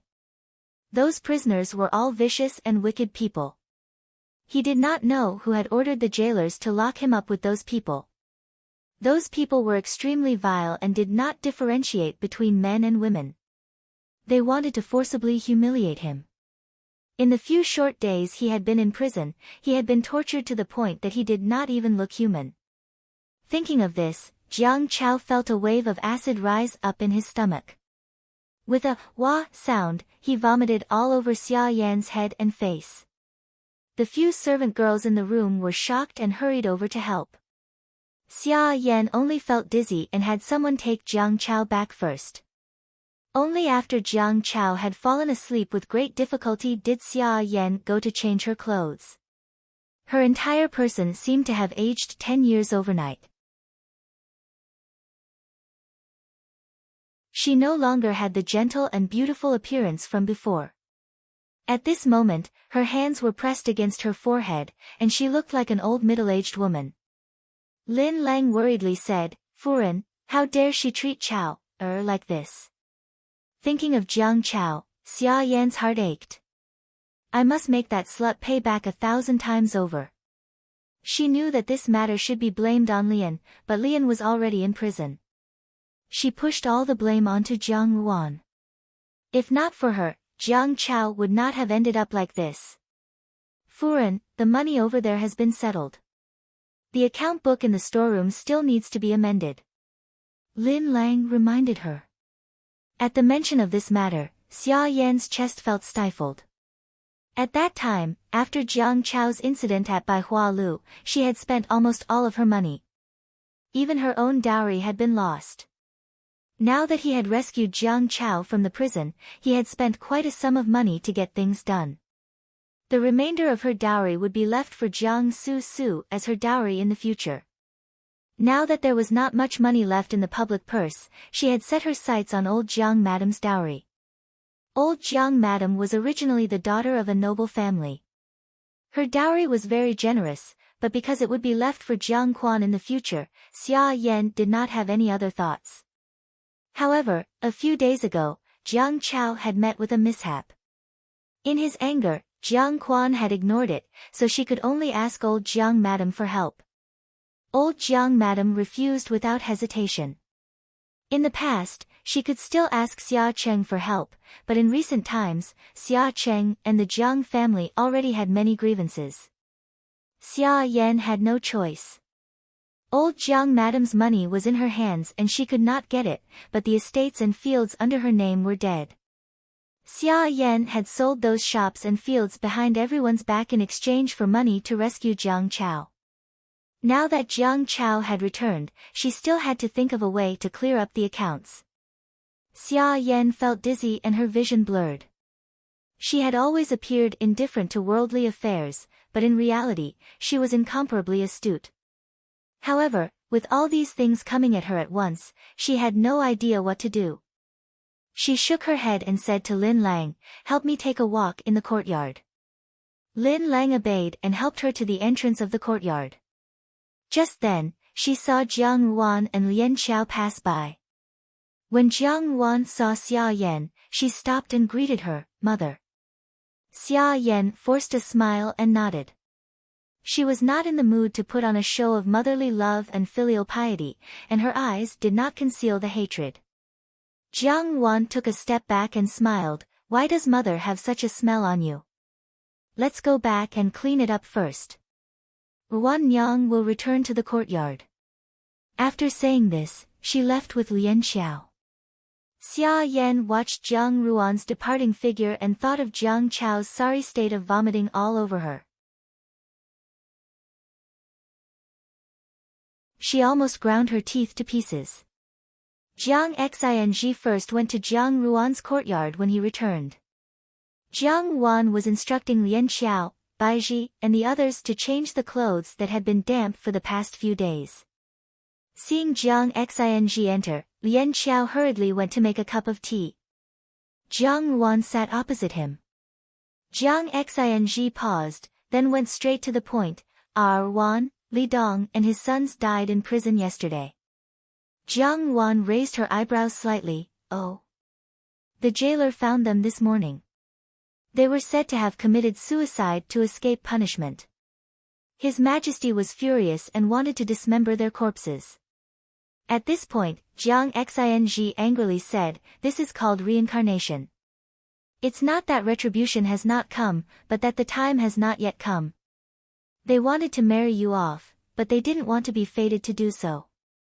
Jiang Ruan had a faint smile on her face, but she pondered in her heart. Li Dong and his sons committing suicide to escape punishment should be Xiao Xiao's doing. Although she did not know what method he had used, even Jiang Xing had not discovered anything amiss. Naturally, it should have been flawless. She lowered her head and smiled faintly, but in Jiang Xing's eyes, his heart was moved. He softened his voice and said, "In a few days, His Majesty will hold a palace banquet to reward the ministers who have rendered meritorious service in controlling the floods. At that time, I will also go. You, as a family member, will also go. At that time, eldest brother will help you plan a good future." Jiang Ruan naturally understood what he meant by these words. Jiang Xing wanted to use his meritorious service to change her identity, or an opportunity to elevate her status, so that the Jiang family would not dare to easily bully her. Jiang Xing said, "Nowadays, the greater my meritorious service, the more His Majesty will value me. The West is not very peaceful, and it is inevitable that one day he will lead troops into battle. If you have protection, it will be extremely good. Protection. Jiang Wan smiled slightly. How does older brother want to protect me? Change the identity of a Junju? Older brother, do not forget that thunder, rain, and dew are the benevolence of the ruler. Now that His Majesty values older brother, this is an opportunity for older brother. However, if older brother rashly guesses the emperor's heart, and even uses this kind of bartering attitude, I am afraid that His Majesty will not be pleased. As for the identity of a Junju, I am not saying this on purpose, but for the time being, older brother's meritorious service is not enough. Jiang Xing was speechless. He understood that what Jiang Wan said was right. However, riches and honor were like fleeting clouds to him. Now, he only hoped that Jiang Wan could live a good life. However, what kind of place was the Jiangfu? These days, Jiang Xing had clearly seen the faces of these people. He only felt apprehensive for Jiang Ruan's past life. In the future, when he went into battle, how could he feel at ease leaving Jiang Wan in such a dangerous place? Jiang Wan looked at him, smiled, and said, if I don't change the identity of a Junju, there is actually another way to protect me. What is it? Jiang Xing asked. It's very simple. Find a person with great power to be engaged to me. Once there is an engagement, I will only be half a member of the Jiang family. If that person's power is great, the people here will not dare to make things difficult for me. When Jiang Xing heard this, he did not even think about it and refused, that won't do. You are still so young, how can you be in such a hurry to find someone to be engaged to? He looked at Jiang Ruan's generous attitude without the slightest bit of bashfulness, and was even more certain that Jiang Wan did not understand what an engagement was. He said, moreover, the Jiang family and the Xia family are on good terms, and the Xia family and the 8th prince are on good terms. How can it be so easy to find someone who can contend with the 8th prince? At this point, he seemed to have thought of something, and suddenly froze, not speaking for a long time. Jiang Wan looked at him, older brother. Jiang Xing returned to his senses and looked at her strangely. Wan, what do you think of Xiao Xiao? Jiang Wan. He was actually seriously considering this matter. Jiang Wan glared at him, and after a long time, she sighed and said softly, older brother, have you forgotten that I said that I do not want to marry? Without waiting for Jiang Xing's reply, she continued, moreover, the affairs of the world are ever-changing, and the in-laws may become man-eating wolves. Has older brother forgotten about mother? Zhao Mei was so innocent, yet in the Jiangfu, her youthful and flower-like life had been ruined. Was it not because of Jiang Quan's heartlessness? Moreover, in her previous life, she had fallen to the point where her life was worse than death, and her relatives had been completely slaughtered. Was it not because Xianli had used a gentle facade to deceive her into trusting him? In the end, the human heart was the most unreliable thing in this world. The coldness in Jiang Ruan's eyes was too deep, and even Jiang Xing was slightly stunned. He reached out and touched Jiang Ruan's head, but you are still a little girl, how can you speak so maturely? He said, with older brother here, you will not be wronged. Older brother does not need to worry about me. I have a way to fulfill older brother's wish at this time's palace banquet. Older brother must also promise me one thing, do not use your own future to gamble for my happiness. To Wan, the higher older brother's position is, the safer it will be, and Wan will be more at ease.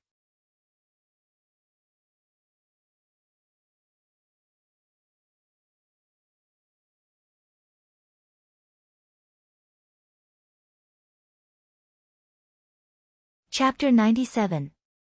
Green tiles, red walls, layers upon layers of curtains, the dazzling palace looked bright and beautiful, but who knew how many bones were buried inside? The Hall of Dreams was located in the southeast corner of the palace.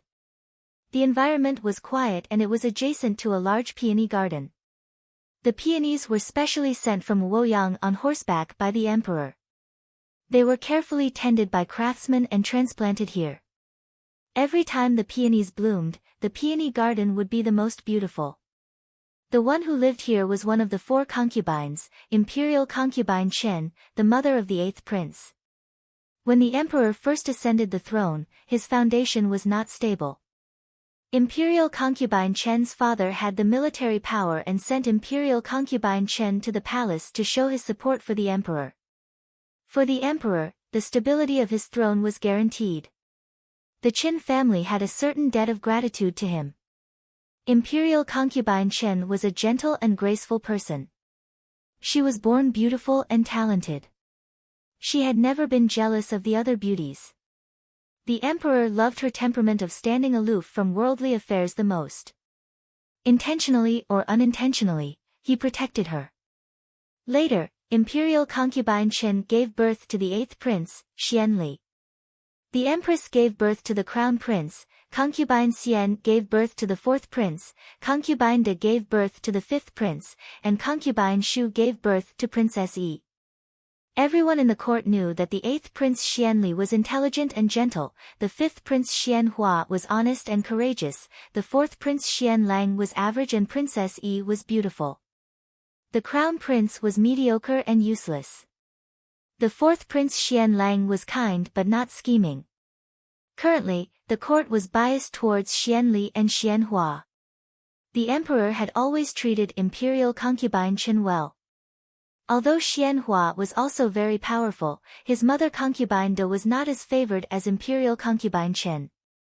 The imperial court was in turmoil, but the Hall of Dreams was warm and prosperous. It was as if this place was far away from the intrigues and jealousies, and there was only a long time to have a peaceful dream of longing for the misty reign of Jiangnan. In the room, a thick Persian wool rug was laid on the white jade couch. The slender white fur covered the rug and was embedded with bright jewels. The 4 maids in thin white robes all had delicate features. They stood quietly with their heads lowered. A light breeze blew in from outside and lifted a corner of the curtain. They really looked like fairies from the 9 Heavens Palace. The woman sitting on the seat was earnestly doing her meridian. Her slender and jade-like hands were not smeared with the slightest bit of nail polish. Her fingernails were emitting a faint pink luster, and her slender and jade-like fingers were nimbly moving up and down. Unlike the other women in the palace, this woman did not have the slightest air of superiority. She bit off a piece of silk thread, revealing a fair and pretty face.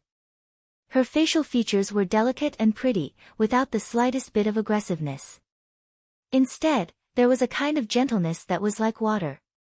It was as if she was not some high and unattainable noble concubine in the palace, but a young girl in the boudoir of a family in a corner of Jiangnan. Clear, sweet, gentle, and graceful. Although Jiang Su was born with incomparable elegance, there was still a trace of a deliberate element to it. However, this woman was not completely like that. Even in this imperial palace, there was a kind of gentleness and grace that was out of place. It was as soft as water that was engraved into his bones. There was a faint smile on her lips. If someone were to pass by at this moment, they would definitely think that the scene in front of them was just like the name of this hall, just a romantic dream. The curtain was heavily lifted, and a figure walked in. With a smile on her face, she said, "Imperial Mother." Imperial Concubine Chen put down the silk thread in her hand and looked at the person who had come. Suddenly, she smiled and said, "Why didn't you send someone to inform me?" Xianli looked at the woman in front of him, and his previously restless heart slowly calmed down. Imperial Concubine Chen had a special kind of magical power. It was as if, in her hands, even the most complicated matters in the world were like densely packed silk threads. She could always easily sort them out and turn them into colorful silk threads. Xianli said, "Imperial Mother, do you know about the matter of the Prime Minister's fu?" Imperial Concubine Chen's expression slightly froze, and she said, "I know." The imperial palace was so big. Every day, there were so many palace people coming in and out. Even if they didn't want to know, they would still reach her ears. Imperial concubine Chen knew about the matter of the Prime Minister's Fu, but she was not worried about Xianli. Xianli was also not depressed because of this. He said, "Son wants to ask Imperial Mother for a favor." "What favor?" Imperial concubine Chen smiled slightly. "I beg Imperial Mother to persuade Imperial Father to bestow a marriage between me and eldest Miss Jiang." Xianli opened his mouth. Imperial concubine Chen's expression was gentle and calm. Hearing his words, she could not help but be startled. She frowned and asked, "What?" Regarding the matter of the Prime Minister's Fu, Imperial Father has already begun to suspect son. Xianli said, "In this matter, Imperial Mother is unable to help." Imperial concubine Chen was currently favored in the Imperial Palace. Aside from official Chen and Imperial concubine Chen being gentle and graceful, more importantly, she was smarter than the other three concubines. She always had a gentle and considerate appearance. She did not rashly discuss matters of the court, nor did she influence the emperor's decisions. When the emperor came to the Palace of Dreams, he would always have a wonderful dream. What the emperor liked about her was that she did not fight for anything. If she rashly interceded for Xianli or expressed even the slightest bit of such intentions, since ancient times, the emperor would be suspicious. He would no longer be as gracious as he was in the past. Imperial concubine Chen knew this, and Xianli also knew this. Thus, he would not easily ask Imperial concubine Chen to help plead for leniency. He knew that even if the emperor had doubts about him, as long as Imperial concubine Chen continued to favor him, the emperor would not truly give up on him. The Jiang Fu and Xia Fu are involved. Something happened to the Prime Minister's Fu, and the direction of the court has changed. Son must stabilize my own power, and must also make my relationship with the Xia family clear to the public. If I act rashly, Imperial Father will also suspect that eldest Jiang young lady is not favored in the Jiang family. Using her name and reputation, I can make Imperial Father relax his vigilance, but not to the extent of cutting off all ties with the Xia Fu. Imperial concubine Chen quietly looked at Xianli. "Your Imperial Highness, you did not tell Ben Gong the truth." Xianli's gaze was sluggish. He knew that this Imperial Mother had always been intelligent.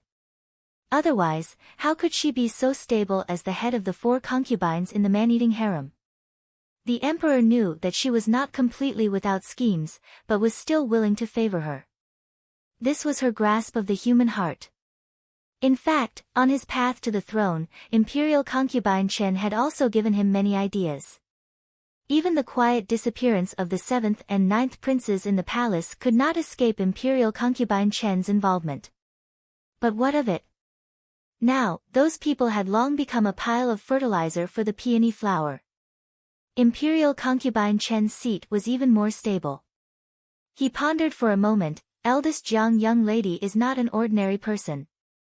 The sudden collapse of the Prime Minister's Fu is largely related to her. Lian once reminded me that Jiang Ruan's wisdom is not ordinary. If she can be of help, she can be of great use.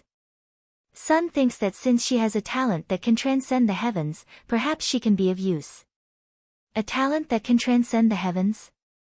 Imperial concubine Chen shook her head. Lian is obstinate and self-opinionated. He does not know that there is always someone better out there. It is not strange that he fell into the hands of others. Ben Gong had long known that this day would come. It is just that he fell into the hands of a woman, which is really shocking. Xianli said, "Exactly, so Sun thinks that if we can become in-laws, I will take that woman for my own use." Imperial concubine Chen laughed in spite of herself. "Your Highness is still young and overly reliant on Lian. Thus, you believe his words without a doubt. Ben Gong feels that the woman's talent is too great an exaggeration. However, since your Highness has said so, presumably, in your Highness's eyes, that woman is also different from ordinary women. Your Highness and Ben Gong are mother and son. In a few days, during the palace banquet, Ben Gong will personally bring up this matter. This consort will only give her 1 year. If she is unable to display her exceptional talent, then she will not be worthy of the title of your highness's fiancée. The fiancé can be changed, but the eldest young miss of the Jiang family will probably perish. What does your highness think? She lightly spoke of the matter of plotting to kill someone, yet her eyes were as gentle as a lotus, as if she was a kind and gentle fairy. Xianli pondered for a long time before raising his head. A trace of ruthlessness flashed across his face, which was very similar to imperial concubine Chen's, as he said, "Good. If she cannot be of use to me, then she must be eliminated, lest she becomes a major trouble in the future." Imperial concubine Chen smiled in satisfaction. "Your highness is wise." She picked up a few knots from the basket at the side. "Yesterday, Gong Xian made a few knots. Come and see if they are suitable." The day before the palace banquet, the old Jiang madam specially ordered Rui Lu to deliver the new clothes that had been made. The clothes were all materials that the young lady of the Jiang Fu had personally picked out. When Lu Rui delivered the clothes, she looked at Jiang Wan and said with some regret, "Miss Jiang's complexion is naturally fair. That bolt of fire cloud satin from the other day was actually excellent. Although this bolt of peach pink is slightly better, it is not as bright as that bolt of bright red." In Lu Rui's opinion, Jiang Wan was actually very suitable for bright red clothes. Her appearance was originally bright and beautiful, and wearing bright red clothes made her appear even more tender and beautiful. Moreover, her temperament was also somewhat calm. When she wore that fiery color, it actually had a kind of coldness like ice. Fire and ice were originally two extremes, but when worn on her body, they were exceptionally compatible. That incomparable beauty caused people to be unable to take their eyes off her.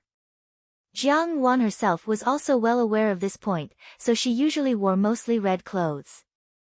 However, this time, when she rushed to the palace banquet, she had unexpectedly chosen a peach-pink dress. Although Lu Rui had tactfully hinted, Jiang Wan had already made up her mind. Helplessly, Lu Rui could only do the same. "Many thanks for shopkeeper Lu's good intentions." Jiang Wan smiled. "However, I still prefer this bolt." Although she did not understand why Jiang Wan was so insistent, Lu Rui understood from the few times that this young lady of the Jiang family was a very opinionated person. At present, there must be a reason, but she just did not want to share it with her. As she thought about it, she smiled and said, "The Jie's beauty is unparalleled, and you look good in anything you wear. It is just that the other young ladies in the Fu are extremely concerned about this matter at the palace banquet, and have ordered me to redo their clothes several times." She tactfully reminded Jiang Wan. Jiang Wan smiled slightly. The palace banquet is of great importance, and the younger sisters do not want to lose face for the Jiang Fu, so naturally, this is how it should be. What kind of place was the palace banquet? If it were not for this year's major flood in the Great Jin dynasty, perhaps these daughters of official families would never have such an opportunity in their entire lives. Not only that, there would naturally be young masters of noble families at the palace banquet. Everyone wanted to leave a good impression, and if they were fated to marry in the future, it would naturally be a great thing. Therefore, for the young ladies of official families, especially those born of concubines, the palace banquet was an opportunity that was more important than their lives. After Lu Rui delivered the clothes, she stood up and took her leave. Jiang Wan ordered Lu Zhu to go out and send her off, but unexpectedly, Jiang Xing entered the courtyard. As soon as he saw her, he asked, Wan, is the palace banquet ready for tomorrow?" Seeing the new clothes placed to the side, he said, "Since the new clothes have been made, Wan will definitely amaze everyone tomorrow." In Jiang Xing's eyes, Jiang Wan was certainly excellent. She was beautiful, gentle, sensible, and strong. He did not understand what red or pink clothes meant, and only felt that Jiang Wan looked good in anything. Jiang Wan was too lazy to pay attention to his nonsense. Unexpectedly, Jiang Xing sat down opposite her and said seriously, "The palace cannot be compared to the Fu. Everything must be followed. The people in the Jiang Fu have probably never taught you the etiquette of entering the palace. Even now, they have not sent anyone to remind you. They must want you to make a fool of yourself in front of everyone tomorrow. You must remember. Eldest brother, not waiting for Jiang Xing to finish, Jiang Wan interrupted him. Since eldest brother returned, do you think there is anything wrong with me? Jiang Xing was stunned and shook his head. No. This was the truth. Ever since he had returned to the capital, he felt that Jiang Wan had grown up quite a bit. Even her temperament was like a different person from before, and her every movement was extremely elegant. These few days, he had followed Guan Lianghan everywhere and had met many young ladies of high officials and noble families, but he felt that none of them could compare to Jiang Ruan's elegance. Jiang Wan was still young, and Jiang Quan had left her at the rural residence for a whole 5 years without caring about her. Who knew that not only had she not been brought up to have the temperament of a village woman, but she had also grown up to be like a noble lady in the palace, not even inferior to a princess. Jiang Wan smiled. Since there is nothing wrong, why does eldest brother need to worry? I can handle the Jiang Fu, so naturally, I can also handle the palace. There is no difference between the palace and the Jiang Fu, it's just that the conditions are a bit harsher. Jiang Xing frowned. But you have never been to the palace, eldest brother, Jiang Wan interrupted him. I know the ranks of the palace maids, the rewards given by eunuchs and eunuchs, the etiquette to perform when meeting a noble, and I also know which side palace halls cannot be entered. She said indifferently, how much does eldest brother know? After entering the palace, do you know who is the most trusted eunuch by His Majesty's side? Which little eunuch is the most unremarkable little eunuch by His Majesty's side? His adopted son. 2 of the 4 palace maids by the Empress Dowager's side know martial arts. Which beauty has the fiercest temper and is best avoided if there is nothing important? She spoke slowly and firmly, but Jiang Xing listened with fear and trepidation. In his heart, he felt that it was absurd and inconceivable, but he had never doubted Jiang Ruan's words. Jiang Ruan's tone made it seem as if she knew these palace secrets by heart, even as if she had seen them with her own eyes. Naturally, Jiang Wan could not have seen them with her own eyes, but these were the most private matters of the palace. How could she, a young lady of a large family, know about them? Every single one of these matters was a huge matter. A strange feeling arose in his heart, and he looked at Jiang Wan. Wan, how do you know all this? Eldest brother thinks. Jiang Wan looked at him and asked. Jiang Xing choked, and could not help but think of Xiao Xiao. Xiao Xiao and Jiang Ruan's relationship did not seem ordinary, and Xiao Xiao was deeply favored by the emperor.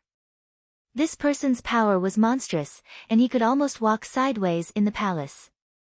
If Xiao Xiao told Jiang Wan all this. On one hand, he felt gratified by Xiao Xiao's trust in Jiang Wan, but on the other hand, he was somewhat angry. Jiang Wan had nothing to do with the matters of the palace, so why did Xiao Xiao talk about them without rhyme or reason? Jiang Xing only hoped that Jiang Wan did not know the sufferings of the world, and lived happily and simply. The more Xiao Xiao told Jiang Wan, the more complicated Jiang Ruan's life became. He looked at Jiang Wan cautiously and said, Wan, do not mention these matters to others. Jiang Wan smiled faintly. Naturally, I will not mention it to others. I only want to tell eldest brother that I am not unfamiliar with the matters of the palace. Eldest brother does not need to worry about me. On the contrary, during this trip to the palace, it is inevitable that there will be people secretly plotting against us. Eldest brother must be careful, and do not be impulsive. Jiang Xing nodded, I understand. Suddenly remembering something, Jiang Xing took out an object from his bosom. I have not given it to you before, and now it is returned to its rightful owner. In Jiang Xing's hand, a half-moon-shaped piece of amber lay quietly. The amber was lustrous, and inside was half a butterfly wing, vivid and lifelike. Previously, on Wulin Road, those people had tried to use this amber to lure Jiang Xing into a trap. Jiang Xing had kept this amber, and had not returned it to Jiang Yuan. Jiang Yuan said, 5 years ago, before I entered the manor, this amber had already disappeared. I did not expect that it would actually remain here until now. Her heart turned cold. This amber had been lost 5 years ago, and it had only reappeared when Jiang Xing returned. Could it be that as early as 5 years ago, Xia Yan had already had the intention of using her to harm Jiang Xing's life? It was really a good plan. Jiang Xing handed the amber to her. Those who secretly plotted against me, I will not let them off lightly. Jiang Yuan looked at the faint hostility emanating from his body, and shook her head. Do not act blindly without thinking. Jiang Xing raised his eyes, but his gaze fell on Jiang Ruan's wrist, and he asked curiously, when did you have this bracelet? Jiang Xing did not know that this was a blood moon bracelet, but the bracelet did not seem to be made of ordinary materials. It emitted a faint glow, and with one look, he knew that it was a rare treasure. Jiang Yuan had never seen this thing at Zhao Mei's place, and it was even more impossible for it to have been a gift from the Jiang family. For a moment, he was somewhat suspicious. Jiang Yuan followed his gaze, and pulled down her sleeve to cover the bracelet. She said, it was a gift from a friend. Jiang Xing still wanted to ask, but Jiang Yuan changed the subject. After Jiang Xing left, Lu Rui, who was accompanied by Lu Zhu, also returned. Lian Xiao and Bai Ji were somewhat nervous about tomorrow's palace banquet, and early in the morning, they were choosing jewelry from the box on the dressing table. Lian Xiao chose a gold cat's eye bracelet, but Bai Ji shook her head and said, it looks a little frivolous. Tomorrow, the palace will be full of nobles, it's better to be a little more dignified. As she spoke, she took out a green jade flower from the box. How about this one? However, Lian Xiao waved her hand again and said, no, this one is a little too solemn, and it doesn't match Mrs. clothes. It doesn't look good this way. Jiang Yuan put down the book in her hand, and said, there's no need to choose. Tomorrow, just do your hair in a single spiral bun, and that rose hair ornament will do. Jiang Yuan had never paid much attention to dressing up, and had always let the 2 servant girls do it, but this time, it was so clear. Lu Zhu said, Miss, dressing like this is really too simple. Naturally, I have my reasons. Jiang Yuan said, let's do it this way. Lian Xiao and Bai Ji looked at each other. They did not understand what was going on, but they did not ask much. Lu Zhu stuck out her tongue, and hurriedly went to help tidy up the box. Jiang Yuan looked at the book in front of her, and in an instant, her gaze became distant. You're tuning in to the Blissful Bookshelf YouTube channel. We're so grateful for your support, and don't forget to subscribe to join us on this incredible journey through captivating stories. Your generosity through donations truly makes a world of difference, as it's the primary source of revenue that allows me to expand and enhance this channel for you. Thank you from the bottom of my heart for being a part of this adventure.